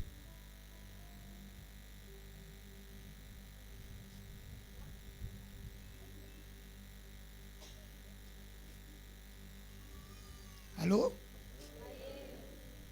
Ao dia andininy voalohany. Ary ny zanak'Israely nanao izay ratsy eo mason'ny Jehova indray ka dia natolotra Jehova eo an-tanan'ny Filistina 9 taona izy. Dikan'izany matoy izy eo an-tanan'ny fahavalo tsy misy mpanafaka, tsy misy mpitsara satria ny mpitsara ny mpanafaka tamin'izay fotoana izay, tsy misy mpitsara. 2. Ary nisy lehilahy avy tany Zora tamin'ny fokony Danita. Manony anarany ary momba ny vadiny ka tsy miteraka. Tamin'ny fokony izy zany nasiana momba teo satria avy aiza ny mpitsara no mivoaka, avy ao Dana. Io famombanao io nara-bola, nara-pitiavana, nara-javakafo, rahalahy sy anabavy, devolo mibloke anjara voateny reo. Ary zao ny moraly lao meko anao, manana kintana goavana be ianao. Enao miatrika blocage androany io, enao miatrika barrière androany io. Tena enao sarotra zany lalako zany, mafy zany lalako zany, courage enao, fa ambony be ny kintanao. Aza manaiky resa enao, aza manaiky kivy enao.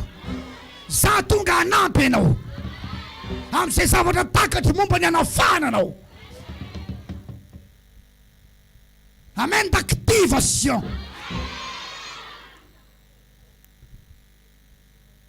Ny devoly dia mafantatra fa avy aiza ny voana mpitsara, avy amin'ny fokony Dana. Ka rehefa nanambady lehilahy Danita ity dia nataony inona ny vadiny, nataony momba. Ty zandriamanitra io momba io fa zao tsy maintsy mivoaka ny zaza anaty kibony io fa io no anafaka ny Israely. Ninenina namombanao hatramin'izay. Andriamanitra moka io zavatra ny bloqué ny Satana io.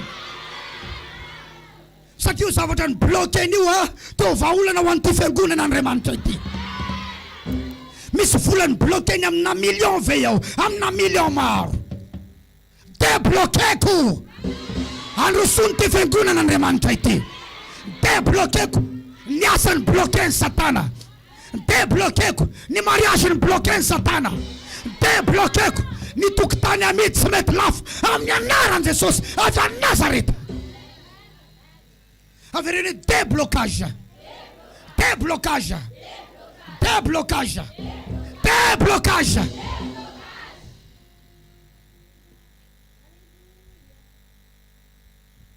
Courage non.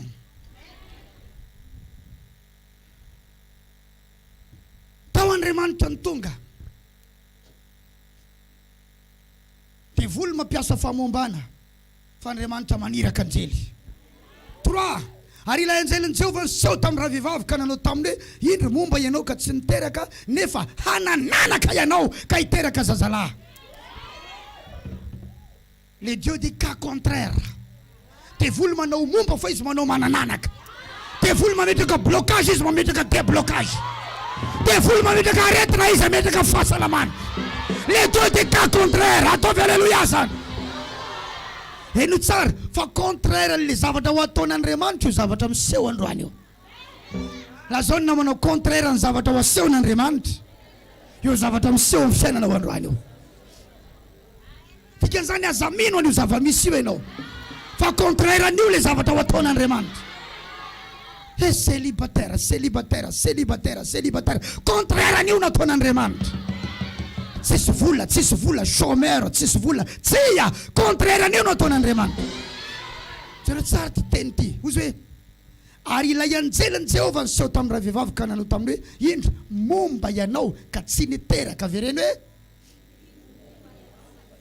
point virgule nefa hanananaka ianao ka hiteraka zazalahy.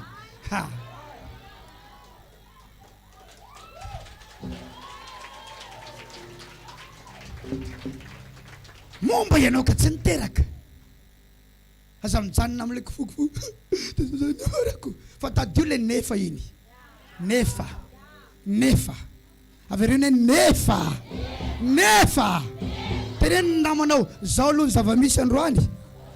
Nefa. Nefa. Tsy ho zao tsony mihitsy ny toyany hoe.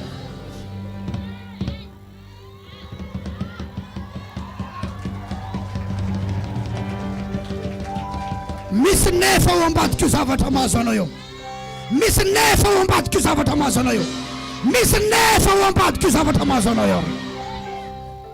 Mety any an-tranomaizina ianao mijery ahy. Manana fahafahana mijery amin'ny Facebook. Mety any amin'ny hôpital ianao mijery ahy.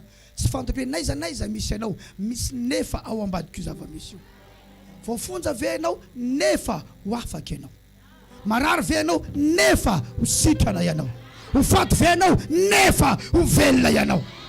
Ananany olona trosa ve ianao tsisy hevitra intsony nefa ho voaloha io ary ho afaka madodo io ianao.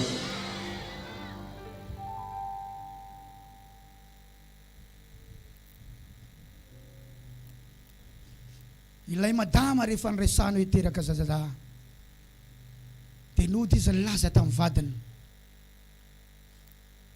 Ny anjely niakatra. Fa rehefa nitantarainy tamin'ny vadiny dia ozy ny vadiny. Raha ny tompo tokoa no niteny taminao. Alao hiverina eto zany anjely zany. Nangataka confirmation izy. Alao hiverina eto izy hiresaka amiko. Andininy faheniny. Dia nandera vehivavy ka laza tamin'ny vadiny hoe nisy lelan'Andriamanitra tonga tamiko ary nataotry indrindra ny fijery azy tahaka ny fijery ilay anjelin'Andriamanitra ka tsy nanontany azy izay neviany ary tsy nambarany ahy ny anarany. Nangorohoro loatra raha nabavy dia tsy nanontany nininy. 8. Ary manona angataka tamin'i Jehovah ka nanao hoe ry tompo aoka ankaty aminay indray ny lelan'Andriamanitra ilay efa niranao ka ampianatra anay nitondrana iny zaza izay ho teraka. Aleo hiverina ty izy. Azo atao tsara ny mangataka izay tianao hitranga. 9. Ary Andriamanitra nihaino ny feony manoa. Hihaino ny feonao ny Andriamanitra eto androany. Ka nankany amin'ny raha vehivavy indray ilay anjelin'Andriamanitra raha tany an-tsaha izy fa manao vadiny tsy teo aminy. Raha eto aloha ianao raha nabavy fa ny vadinao mbola tsy eto. Ianao aloha ny vangin'Andriamanitra fa ny vadinao mbola ho avy eto ihany. Tsangana vetivety aloha dia averenao amiko zao. Avereny zao. Manomboka izao. Ny zavatra contraire aloha no niseho. Fa manomboka izao. Ny contraire ny indray no mitranga. Samy mivavaka, samy mivavaka, samy mivavaka. Lazao contraire ny zava-misy io no mitranga.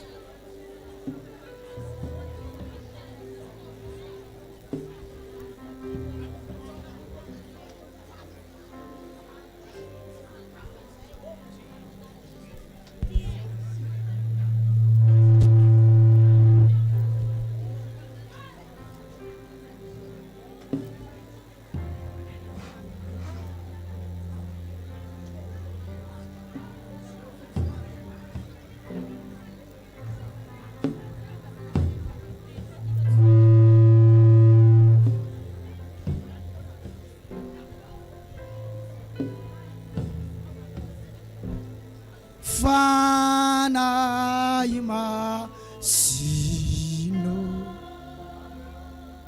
vangio indray aho vangeo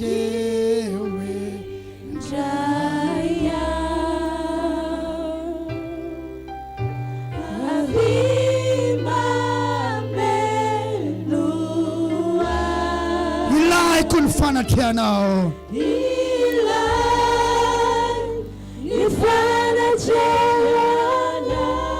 ireo mahafara ny fanamasino fanahy masino vangio indray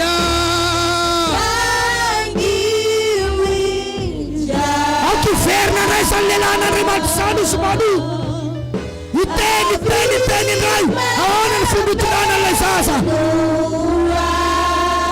Ilay toy ny fanatrehana. Ilay ny fanatrehana. Andiny ny faraika ambin'ny folo. Dia nitsangana manokana andeha nanaraka ny vadiny. Nareo afaka mahazo mipetraka fa nareo aza midina itsony. Dia nankany amin'ny lelaka no taminy hoe enao moa ilay lehilahy niteny tamin'ny ravehivavy dia hoy izy eny zano izy. Niverina fanirony ilay anjely satria tsy maintsy isy mpitsara tokony hivoaka. Tsy tian'Andriamanitra hijanona ao anaty fahababona ny olona. Tsy maintsy avoaka ilay mpitsara avy ao an-kibonao, ilay mpitsara avy eny amin'ny fiainanao. Hiaraka hanampy amin'ity fiangonana ity. Hamonjy mpanota marobe eto Boeny, eto Madagasikara, eto amin'izao tontolo izao. Tsy mahazo momba ianao. 12 dia hoy Manoa, raha tanteraka ilay teninao, ahoana nge no hitondrana iny zaza ary inona no asany? Zany ny atao hoe matotra. Ahoana, inona ny direktiva ary inona ny asany izy io? Fa tsy miteraka fotsiny izay dia ampy. Inona ny asany? Inona ny vision anao amin'io zaza io? Inona ny kintany izy io? Avereo ny inona ny kintany? Ary ilay anjelin'i Jehovah tamin'ny Manoa, izay rehetra efa nolazaiko tamin'ny vehivavy dia aoka ho tandremany avokoa. Izay rehetra avy amin'ny voaloboka dia aza vela hohanina. Ary aza vela hisotro divay nataoka izy na hihinana akory izay zava-padina. Izay rehetra nandidiko azy dia aoka ho tandremany avokoa. Ny asany moa tsy naveriny tononona intsony fa efa natoro ny ravehivavy. Ny asany dia eny amin'ny andininy fa 5. Fa ino anananaka ianao ka hiteraka zazalahy ary tsy mba ho kasinkarezany lohany, fa ho nazirita ho an'Andriamanitra hatrany an-kibony zaza, ary izy no hanomboka hamonjy ny Israely amin'ny tanan'ny Filistina. Hitsara izany ny asany. Hitsara ny Filistina, hitsara ny Israely. Firintsika izao.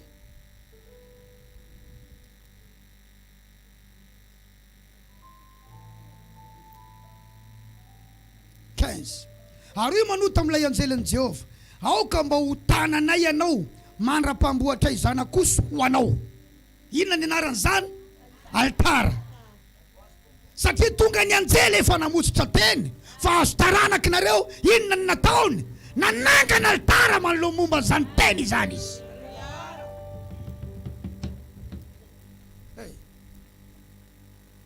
Nanangana altara momba izany teny izany izy. Mba tsy hijanona ho fampanantenany zany.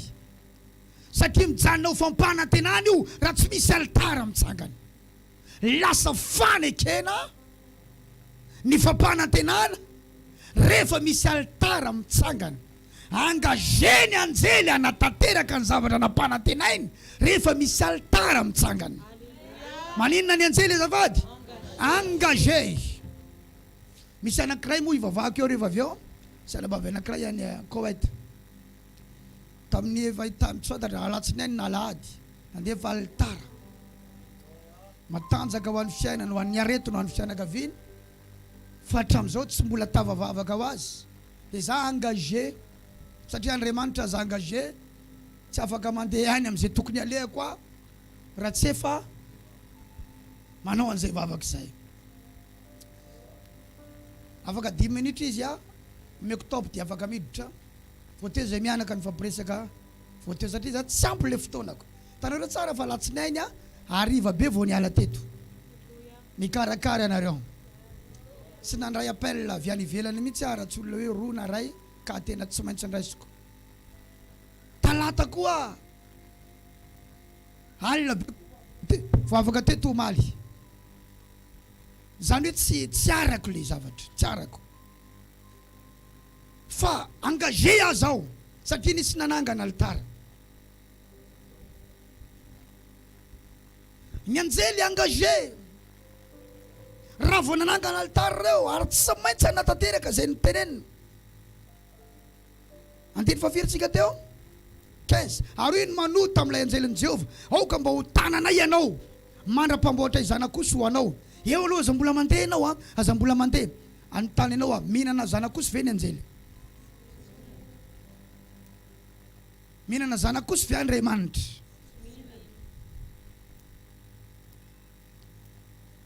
Fa zay ny principe ilay fanjakana.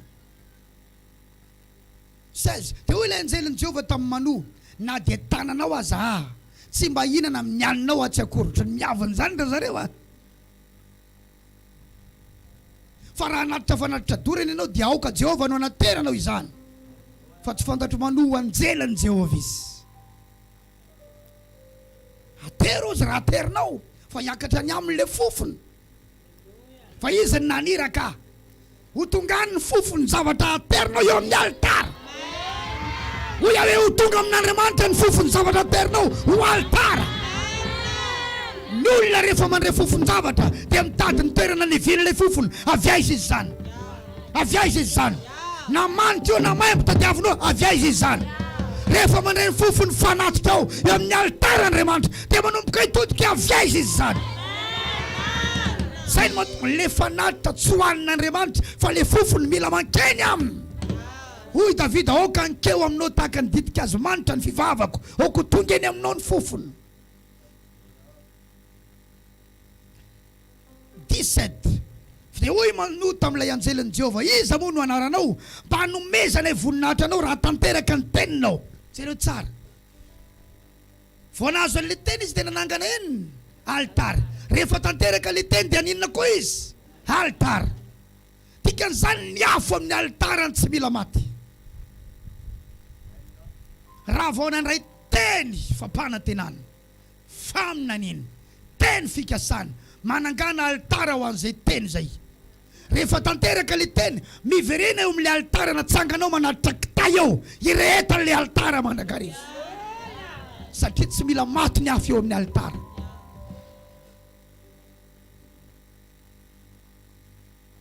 Possible ny zavatra azonao réclamer ny satana indray, satria tsy voasakany ianao tsy ahazo azy. Fa rehefa azo amin'izay réclameny. Mandray avy saorana ny tompo moteraka soamantsara vadiny evangelista Davida dia nanambavy sarobidy voninahitra ho an'i Jesosy. Ary zany teny tamin'ireo mananganina reo altara amin'ilay kibo. Efa melehibe ny kibo za matahotra. Ireo koa efa zatra tamin'ilay zavatra ngamba. Tsy taitra. Fa za tsy mety mihitsy. Satria za miara hafa baraka aminareo raha tsy mitranga ilay voninahitra Andriamanitra. Satria ty tany ity tsisy mombana ho afa-jaza intsony amin'ity tany ity.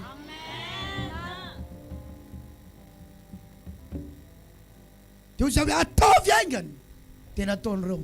Zareo fa mbola miréclameny dia voly eo. Fa tsy navotsony izy. Amin'ny 4 marain'ireo andeha teraka. Dia za moa ny teny miantso telefonako nity fa ny anenina andeha. Dia amintsoro teny izy nena araka le teninao iny. Fa ianao ny teny azany. Namotsitra teny ateraka tsy ahita olany nareo.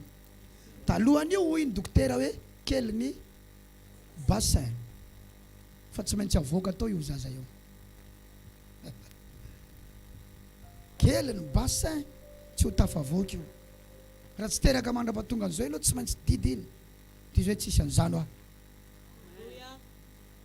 Dia tsy vitany hoe tsisy an'izany fa za engagé. Satria za no niteny an'izany, dikan'izany za mila miasa.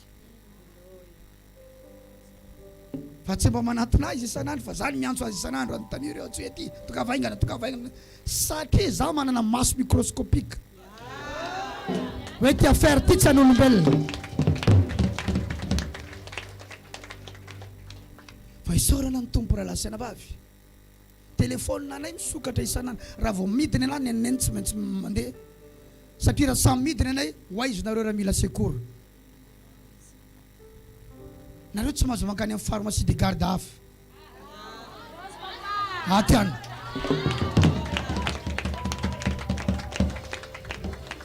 Atao veniko moa nandeha tamin'ilay pharmacie de garde Madagaria anao.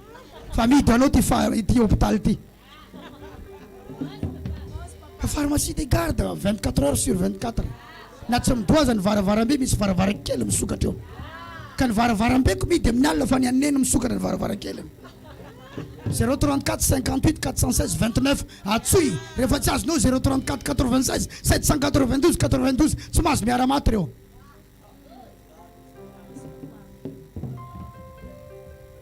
lazao namanao tsy mahazo miara-maty ny telefôny izy mivady baiboly dia milaza efa nanindry mpiambina eo ambony mantanao ary Jerosalema ka mandrakariva na andro na alina tsy mahazo mangina ireny zay le tsy mahazo mangina na andro na alina omaly zao nisy feo ny antso evangeliste zanao ny antso omaly enikanena mivavaka amin'ny raika amin'ny folo alina anao mivavaka amin'ny tabataba be amin'ny roa maraina fa hodiko fanina aleo anjaranao zany aloha hodiko tsy haina mihitsy satria samby miasa zay fanina be vao natory eniko izy amin'ny anaran Jesosy tsy maty ianao fa velona wa zao ianao velona ianao misy any amin'ny 15 minutes izy aroa zany sady manampy any tompo amindrao fo zany olo ivavahany zany tsy fantatra izany fa dia amindrao fo dia miverina viany izy miditra amin'ny chambre anay satria tany amin'ny salon izy mivavaka mafy io dia anina ozy marary amin'izao dia hodiko tseny tsy valiko mihitsy asanao zany ao za manosika mangigina ato maraina tonga ny message hitako le message tamin'ny telefôny tamin'ny maraina iny aiza evakiko raha lasena vavy lazao ny namanao pharmacie de garde tsy mahazo mety eto io izy ka ty le maso microscopique ange io zany mahita nefa telefôny nanao ty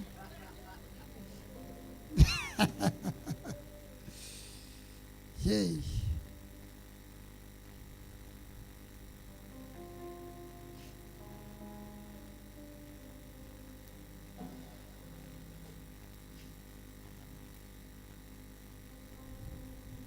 anarany fotrany tsy eto lizy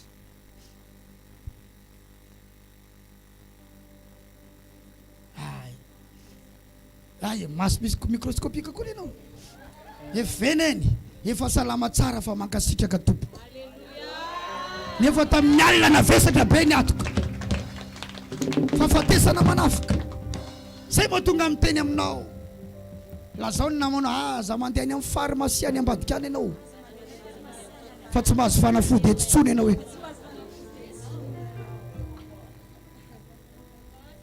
mazava sa tsy mazava zany sao dia tsy mitovy ny fitsaboana manko sa manana ny spécialité sy ny fanaovany azy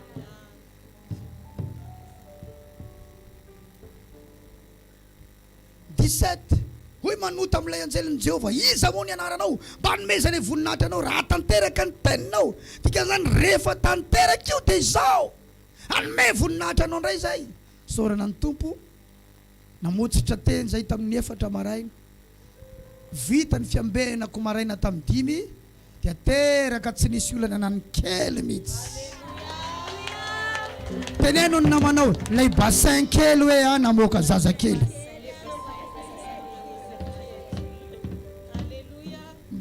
aiza mory zareo zany fana mifanahone fanaho aza mivoaboaka ty zany lehilahy zaka mara tsy miasa saina zany mifany zany fa sy any fa misy vady ao mifanta zany dia voaty fotsiny andana aloha misitrika ka tsy efa niseo tamiko teto manko reo maly dia veriko fa mahazo mivoaka izy io prima tsara ao mandrea tsara ve anao mazava sa tsy mazava 18 aroa ilay anjelin'i Jehova taminy nahoana ny manontany ny anarako anao fanarana magaga zany dia naka ny zanakosy sy ny fanatitra hoanina manokana natitra ireny dia ho amboniny vatolampy ho an'i Jehova vatolampy io Jesosy io ary ray anjely kosa nanao zava mahagaga raha mbola nijery teo manomy vady teo ambadika ilay alitarana tsangany dia nisy anjely nanao zava mahagaga misy anjely manao zava mahagaga ao ambadika ilay alitara mitsangana zay le fitaratra nge zay le fitaratra hitarafanao zay tenin'Andriamanitra zay dia hovana azo an'izany endrika zany ny fiainanao ao averena ao ambadiky ny altara atsangako. Aiza le zavatra vao tonga vao telefonako. Dia isy zava-magaga ho ataony anjely alefaso.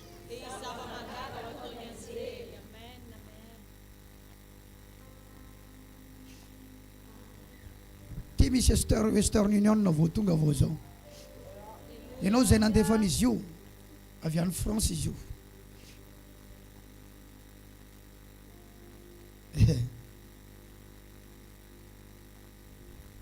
Ahita zava-magaga ho ataony anjely eo ianao.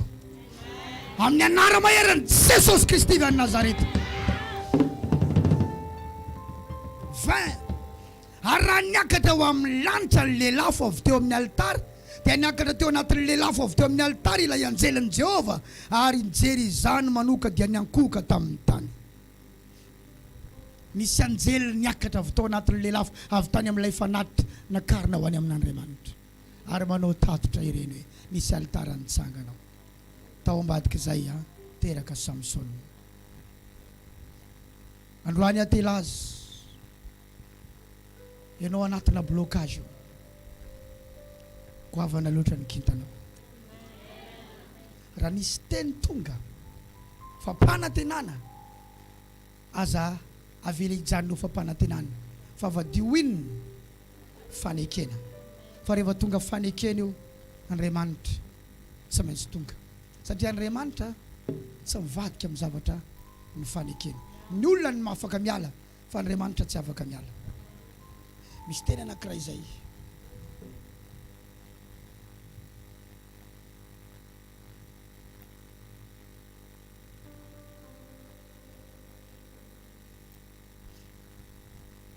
Hallelujah. Hallelujah.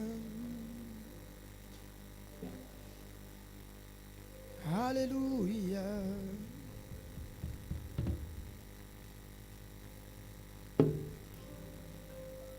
Psalm 89, 28. Hitahiry ny famindram-poko azo mandrakizay ary ny fanekeko ampaharetiko aminy. 34. Ny fanekeko tsy ho tsoahako ary ny olazain'ny molotro tsy ho vako. 35. Izao zavatra iray loha zao ny anoanako tamin'ny famasinako, tsy andainga amin'ny Davida mihitsy aho. Raha vao ny fampanantenana ny tonga fanekena, toy izany Andriamanitra tsy ho tsoahako ny zavatra nytonony ny vavako, satria no azononao tamina altara Andriamanitra. Pasteur Isidore ANDRIANIRINA tamin'izy taty farany, tamin'ny anao nampianatra momba le fanekena ho zanaka iny papa ozy, te hiakatra ozy fa nisalasala amin'le hoe le efa mandray nareo vao andray andraikitra, satria za ozy tonga saina za ty mo zanaka sa mpiara-miasa fotsiny. Dia za ozy te hiakatra rehefa nravany fotoana, rehefa ny arivany iny lalina be ozy le fampianarana papa, tena tsy nanenina nankaty, fa za efa niatretra dia efa mahay zavatra marobe sy ny tariny, kanefa rehefa naheno le fampianarana aho dia nahita hoe mbola marobe ny zavatra banga ato amiko. Fa rehefa tonga ny Antananarivo zay dia resaka amin'ny vadiko, fa anao fanekena ho zanaka ao.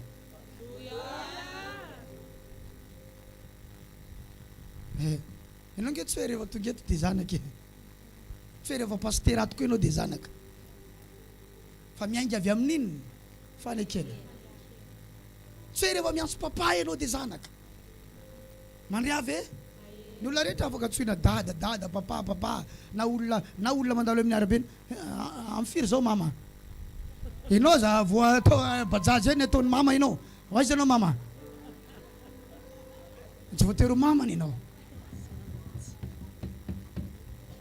Ka tsy rehetra miantso papa dia zanaka. Mandriavy ianao? Hatramin'izay izy niara niasa tamiko fa tsy zanako. Tamin'ny alatsinainy izy andefa le fanekena ho zanaka aho izy, anangana altara fa ho zanaka aho manomboko zao zahay mivady. Dia nalefa le izy altara ny fanekena, ary jereko tena altara fa tsy famerina bus. Dia nanomboka nitsodrana anaka, mahitany hitako manomboka eto, Matsinjova ny tsinjoko. Mazao ny azoko. Matakara ny takatro. Ahita zava-baovao ianao ambadika izao. Izy hoe miantso rehefa misy zava-baovao papa. Dia androany izy niantso. Androany. Sa omaly. Tamin'ny alina. Alatsinainy ny fanekena talata ny vavolombelona. Tsy ry vavolombelona papa ozy izy. Fa nazo moto ato zao. Ahoana ho an'ny natongavan'izany. Misy olona efa netiko ambavaka efa hery taona ozy izy. Dia zava-tsy nieritreritra an'izany intsony. Fa zao ny valy ny vavaka dia namian'izany ana. Tanao zany efa tao foana izy hatramin'izay. Fa bloqué ambara-pidiranao anaty fanekena. Raha lasana bavy misy fahasoavana manaraka anay. Dia misy zavatra maro be nampanantenan'Andriamanitra omenanao. Fa miodikodina miodody eo ambadika analakory le izy. Dia hono Jesosy hoe zany vavahady. Dikan'izany raha nompantompo ianao mila mandalo amin'i Jesosy. Raha hiditra anaty fiangonana ianao mila mandalo amin'ny lelan'Andriamanitra. Ho zanany aroany rasany. Dia rehefa tafiditra ianao dia isitraka le fahasoavana amin'izay. Ka ninina anao any ambadika any sotomony le fahasoavana amin'ny anaran'i Jesosy eto any Nazareta. C'est compris. Lazao nahoana mazava sa tsy mazava zany.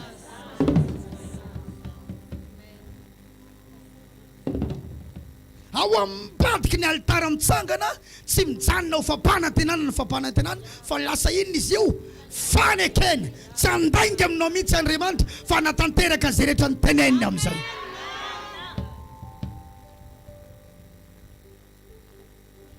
Manomboka eto hamotsitra teny alohany alako eto. Fa tiako fantatra tsara aloha. Aza miandro fampanantenana ho tanteraka. Fa tsy tanteraka ny fampanantenana raha tsy lasa inona izy teo fanekena. Fa rehefa natsanga ny Abrahama ilay fanatotra ny alitara teo amin'ilay anjely. Dia ozy ny anjely raha mierina ny taona toy izao dia hitrotro zaza ianao. Dia eo ny Baiboly tamin'ny fahatanterahany andro dia nitrotro zaza Sara. Satria ilay fampanantenana lasa inona fanekena. Ny kintanao raha lasana bavy. Tsy aloto intsony.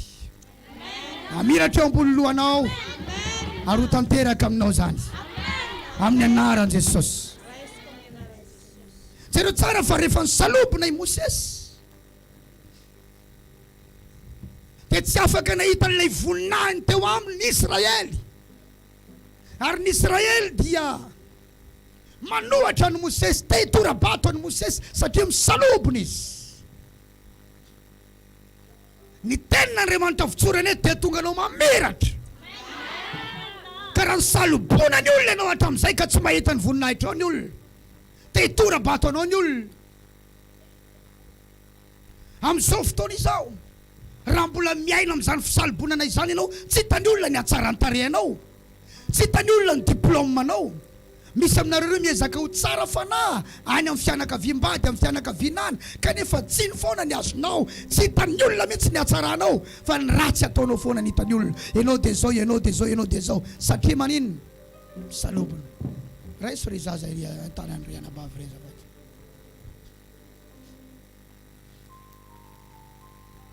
Misalobona ianao dia tsy mety tonga ny mariage.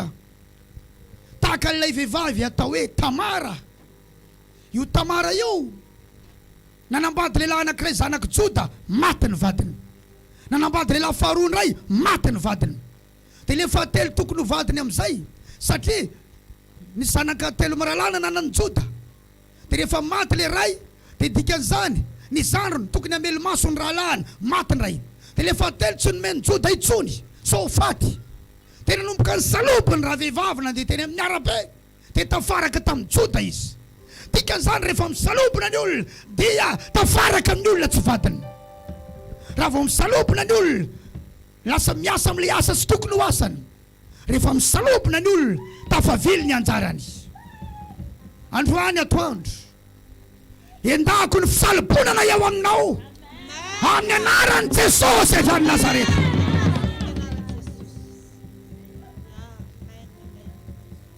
Manomboka hita ny voninahitra ao ny olona. Manomboka hita ny hatsaranao ny olona. Ahita ny talentanao ny olona. Ary anay kiara iasa aminao ny olona.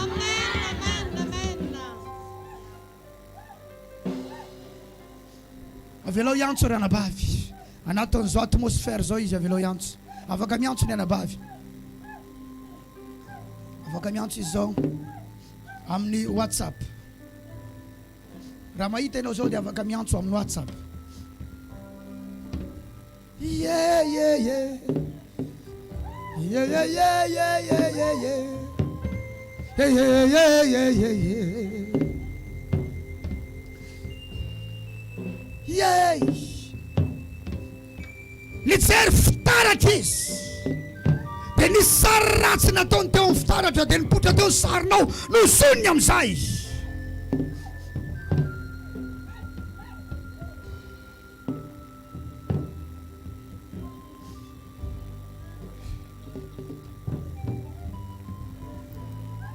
Mbanimbany zava-maneno. Meo micro anankiray. Allô? Natra fiangonana rehetra. Fiangonana lazao ny anaranao sy ny toerana misy anao zao.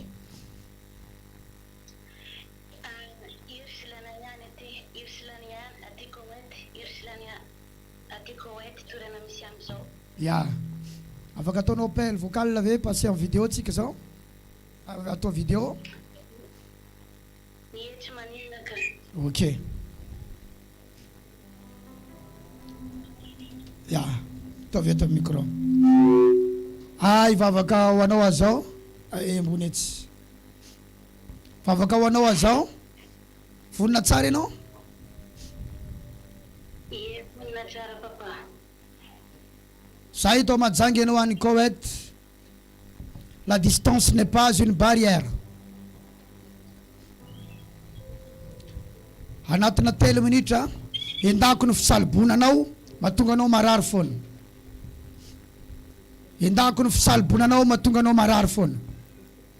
Endako ny fisalibonanao mahatonga anao marary foana. Efa mipetraka teto amin'ity alitary ty ny fanatotao.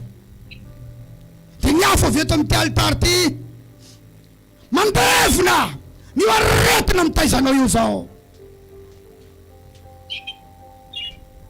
Ary nisaniza koa mandray aho maneran-tany misy aretina mitaiza, misy blocage ara-pitiavana, ara-pahasalamana. Endako ny fisalibonana amin'izao fotoana zao.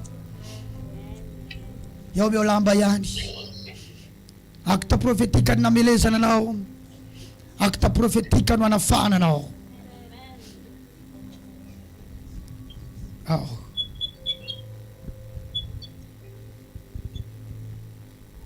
Ny salobonareo hatramin'izay dia tsy hitany olona ny hatsaranao, tsy hitany olona ny diplômanao, tsy hitany olona ny tsara ataonao, fa tahaka ny anindako an'ity fisalibonana ity dia manomboka ho hita amin'izay ny voninahitry ny tompo eo aminao. Dia mienda zany amin'ny anaran'i Jesosy.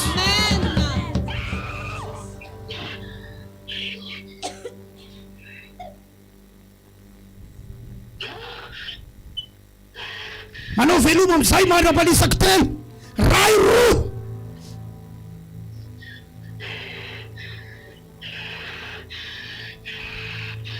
Miasa ny Koweït ny herin'Andriamanitra amin'izao fotoana izay.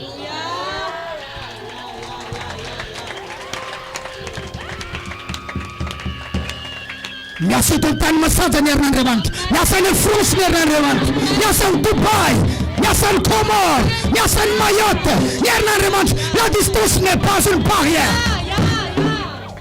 Jereo. Aiza ny kamera ray. Jerenareo. Lazao ny namana any Koweït ny herin'Andriamanitra miasa.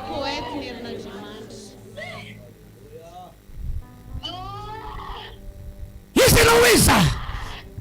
Iza não iza. Iza. Iza não. Iza. Iza não iza. Iza. Efa connecté amin'ity alitary joroany ray ny ara-panaty izy. rehetra ndefa afo afo afo afo afo afo afo afo.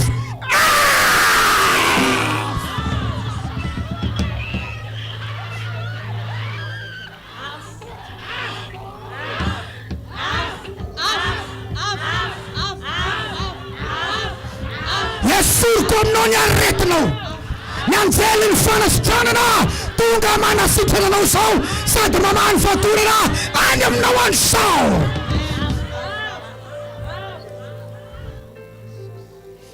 Tononoko ny anjely n'Andriamanitra irana Andriamanitra amany fatotra eo amin'ny taninao sy ny tongotrao mandoa dia miala aminao miaraka amin'izay ny aretina rehetrarehetra ary tononoko stable ny fiainam-pianakaviana sy ny relation rehetrarehetra. Aloavy, aloavy, aloavy, aloavy. C'est notre technologie spirituelle. Avec une technologie spirituelle.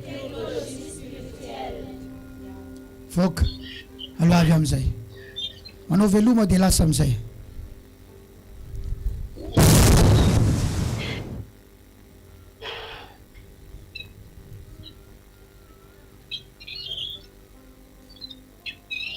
Alléluia. Mamitra tanany ambony lohanao azao. Petra ambony lohanao ny tananao ry silany aho. Avy reny zao misaotra Jesosy. Misaotra Jesosy. Fa ny hafa avy any amin'ny altarany fanainy voninahitra ny Amahajanga.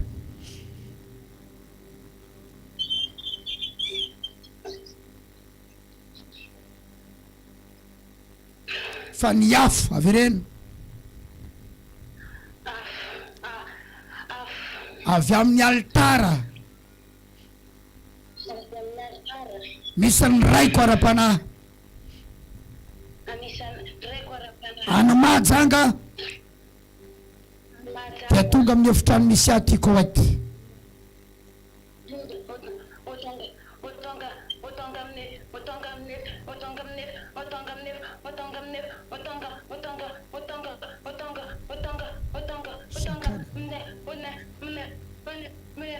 Amin'ny anaran'i Jesosy. Za le Gideon dia nareo le folo lahy andao ilazo hoe afaka izy afaka izy afaka izy.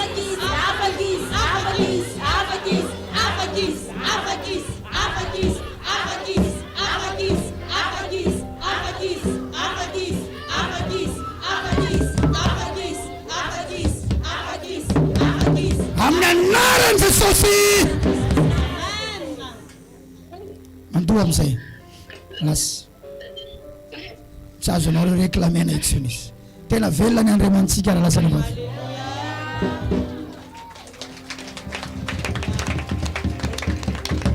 Sabotsy zao salady zao tona fianakaviana maromaro mafahany tompo eto manomboka zao rehefa mamaky baiboly mamaky amin'ny maso microscopique dia manomboka ho hitanao ny voninahitra Andriamanitra. Avereny amizay orsilany avereny Jesosy eo afaka zao salama zao ny afo avy amin'ny altara ijoroany raiko ara-panahy Papa Isidore any Mahajanga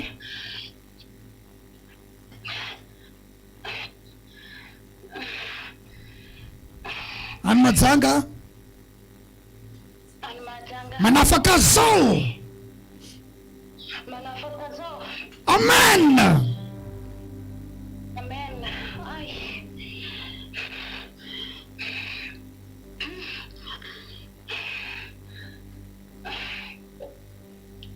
Serenao tsara fa ady le izy ady ny sasany zany mbola tsy nikitiana fa anazy io kitiana mbola misy komba. Aza miala ianao fa sady mandray kotsika rehetrarehetra na iza taminareo any tarafina tamin'ny fitaratra dia nipotra teo ny sarinao rehetra eo anao ny tsitsina sy nozoniny tamin'io sary tamin'ny fitaratra io ny fitaratra amin'izao fotoana izao dia ny tenin'Andriamanitra amin'izay.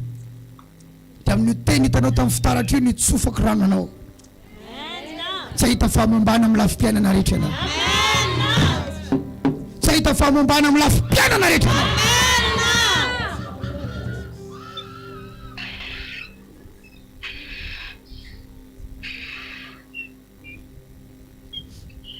Ianao misy devolo misitrika anatin'ny kibonao ohatran'ny zanako io. Tratra. Misy devolo misitrika anaty kibonao anaty ohatran'ny zanako. Notsondromina fanjaitra, notsondromina fanjaitra teo amin'ny kibonao teo. Sary no notsondromina fanjaitra. Popety notsondromina fanjaitra. Popety. Avy ireny hoe maso microscopika. Maso avy amin'ny Jesosy. Alefaso atao amin'ny altara eto.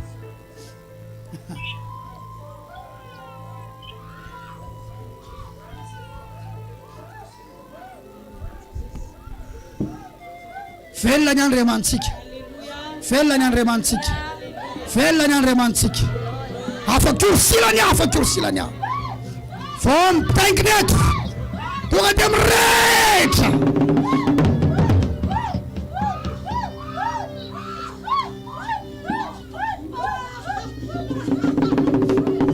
Zazakely anaty kibo. Misy.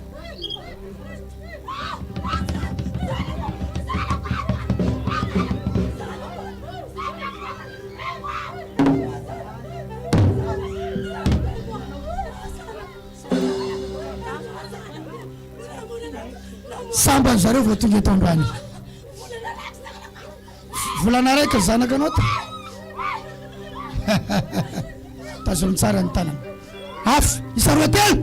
Af.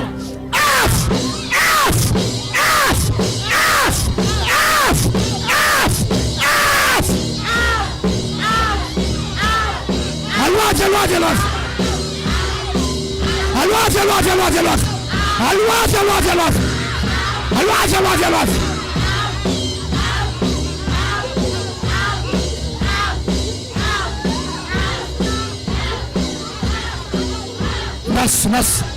Nas sabat. Yemesraga la sanaku. Faisa mo yun tenyo. Zaw. Yemesraga. Faisa no yu. Faisa wa yun tenyo. Isa no yu. Faisa no tenyo. Faisa no tenyo. Mesa magala sanaku. Faisa no tenyo. Sa zanako zanyo. Mas vaako amin'izao fotoana izao a fiaraha-miasa amin'ny lanitra mety ninona vahana eto an-tany dia vahana any an-danitra. Vaako eto an-tany mifatitra namatorana ny kibonareo reo. Mifatitra namatorana ny kibonareo reo. Vaako amin'ny anaran'i Jesosy mifatitra namatorana ny kibonareo reo. Mifatorana lambamena ny kibonao. Vaako izao. Fatorana lambamena ny kibonao. Vaako izao. Mamena tady azavady, mena tady. C'est le moment de l'acte prophétique. No tady azo, tady. Na ohatran'ny ceinture reo za tsy manino. Ny aty tsy afaka mivaha. Oh, shekaya mahenda. Vahako. Silany aoka ho afaka. Ianareo manaraka amin'ny Facebook, YouTube, aoka ho afaka. Zay. Lavalava.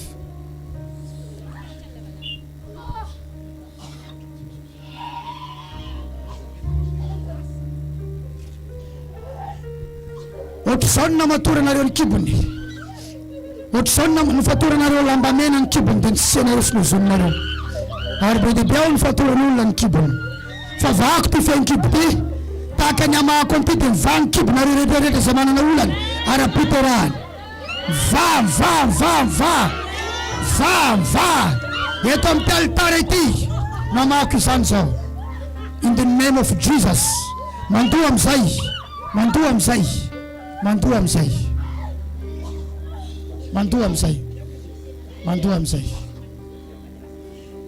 Mamarantsika. Yorsilany aoka ho afaka. Stay blessed in the name of Jesus. Be dia be ny afaka.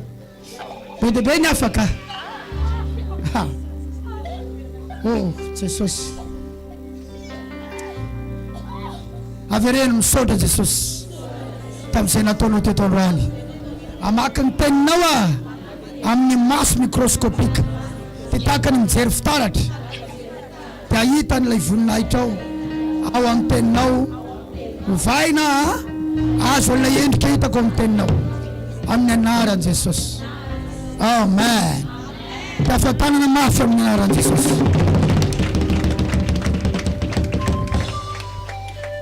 Raha hainao nanao an'izany dia hainao manovana.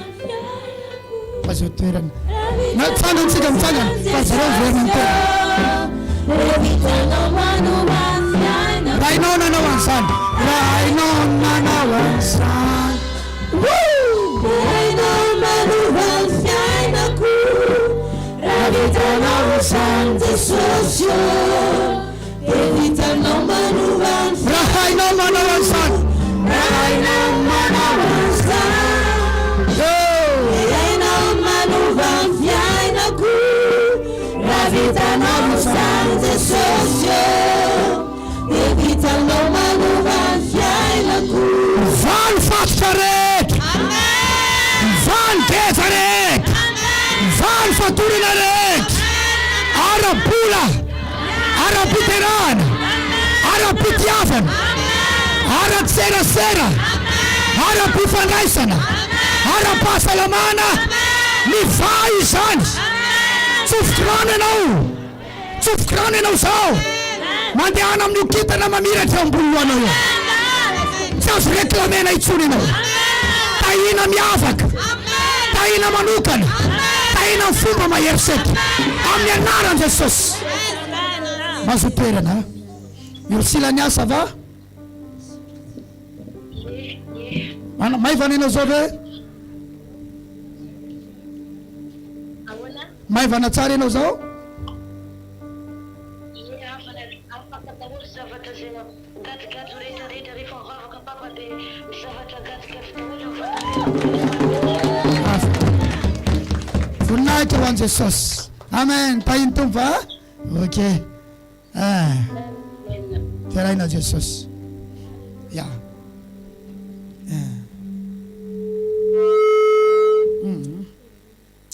Ameo ana le tady teo any ceinture. Amarana fotoana io fa tsy mahazo amin'ny farany ty raha tsy tanteraka le ato anatin'ny sy. Tafita vity ianao tafita. Tafita.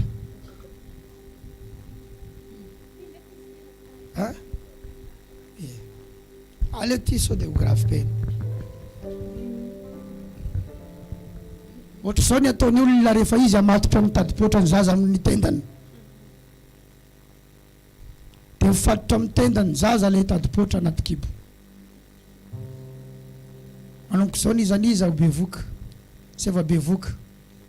Tsy ho isy tenda voafatotra mitady-potra izany intsony. Tsanganina nareo mitondra voka ao reo, izay ny tsy kilovako anareo teo. Tsy afaka anao an'izao amin'ile zaza intsony. Ny fanahy. Libre tsara ny zaza anatin'ny kibonareo. Libre tena libre. Miaina malalaka. Tsisy tady-potra mifamatotra amin'ny tendany zany. Tahaka ny amako an'ity. Dia mivany izay fatopatotra rehetra ao amin'ny tendany io zaza io zao. Zareo nareo. Zareo nareo. Efa miva. Efa miva. Efa miva. Avereny efa afaka. Efa afaka. Efa afaka. Efa afaka. Mandoa amin'izay ianao zao mamoaka an'io heritsy izy io.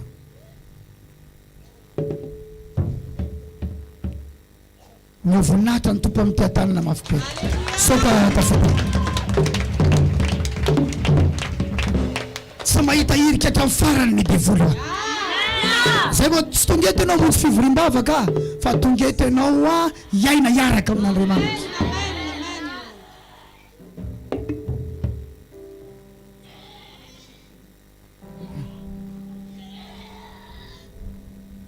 Bevoka izy eo? aza mipetraka na farano anareo rehefa bevoka ary foana le taridalana jereo tsara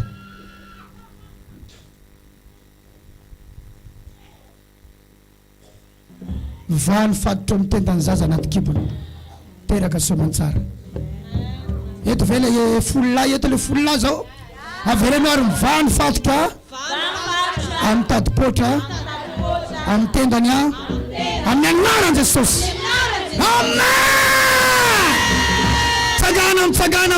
mitsangana rapitso miditra amin'ny 20 dia miditra amin'ny 7 koa amin'ny alina alimbavaka sabotsy zao fotoana tena goavambe hoentiny fianakavianao fa isaky ny vorontsika dia mitombo refetrano tombo eretrano ary ny alahady dia mbola fotoana lehibe koa dia amin'ny herin'ny alahady io fanokanana altara tsy fanokanana estrade na lampiazo fa fanokanana altara hotahiny tompo miavaka nareo pasteur anjaka afaka mandray olona ao ambony ao rehefa avy ao fa za tahiny Jesosy manombakany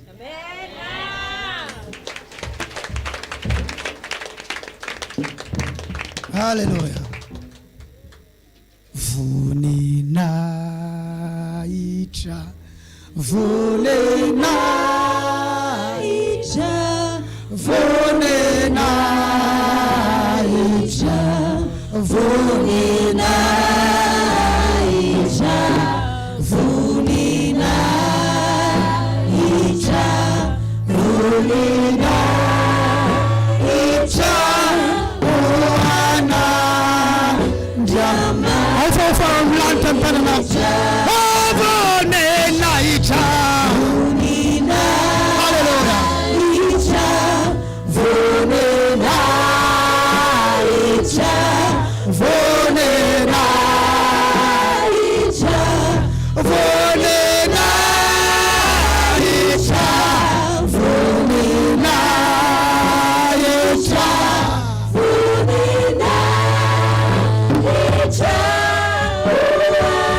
foko manontolona rehetrarehetra ifasoavana Andriamanitra sy ny famindrampony anaraka anao ny anjeliny mitondra anao eny amin'ny tanany ankavanana aza matahotra amin'ny anaran'i Jesosy mahita fahasoavana mahita vola mankarena mahazo fahendrena mahita an'izay nirinao mahazo an'izay tadiavinao amin'ny anaran'i Jesosy avy amin'ny Nazareta amen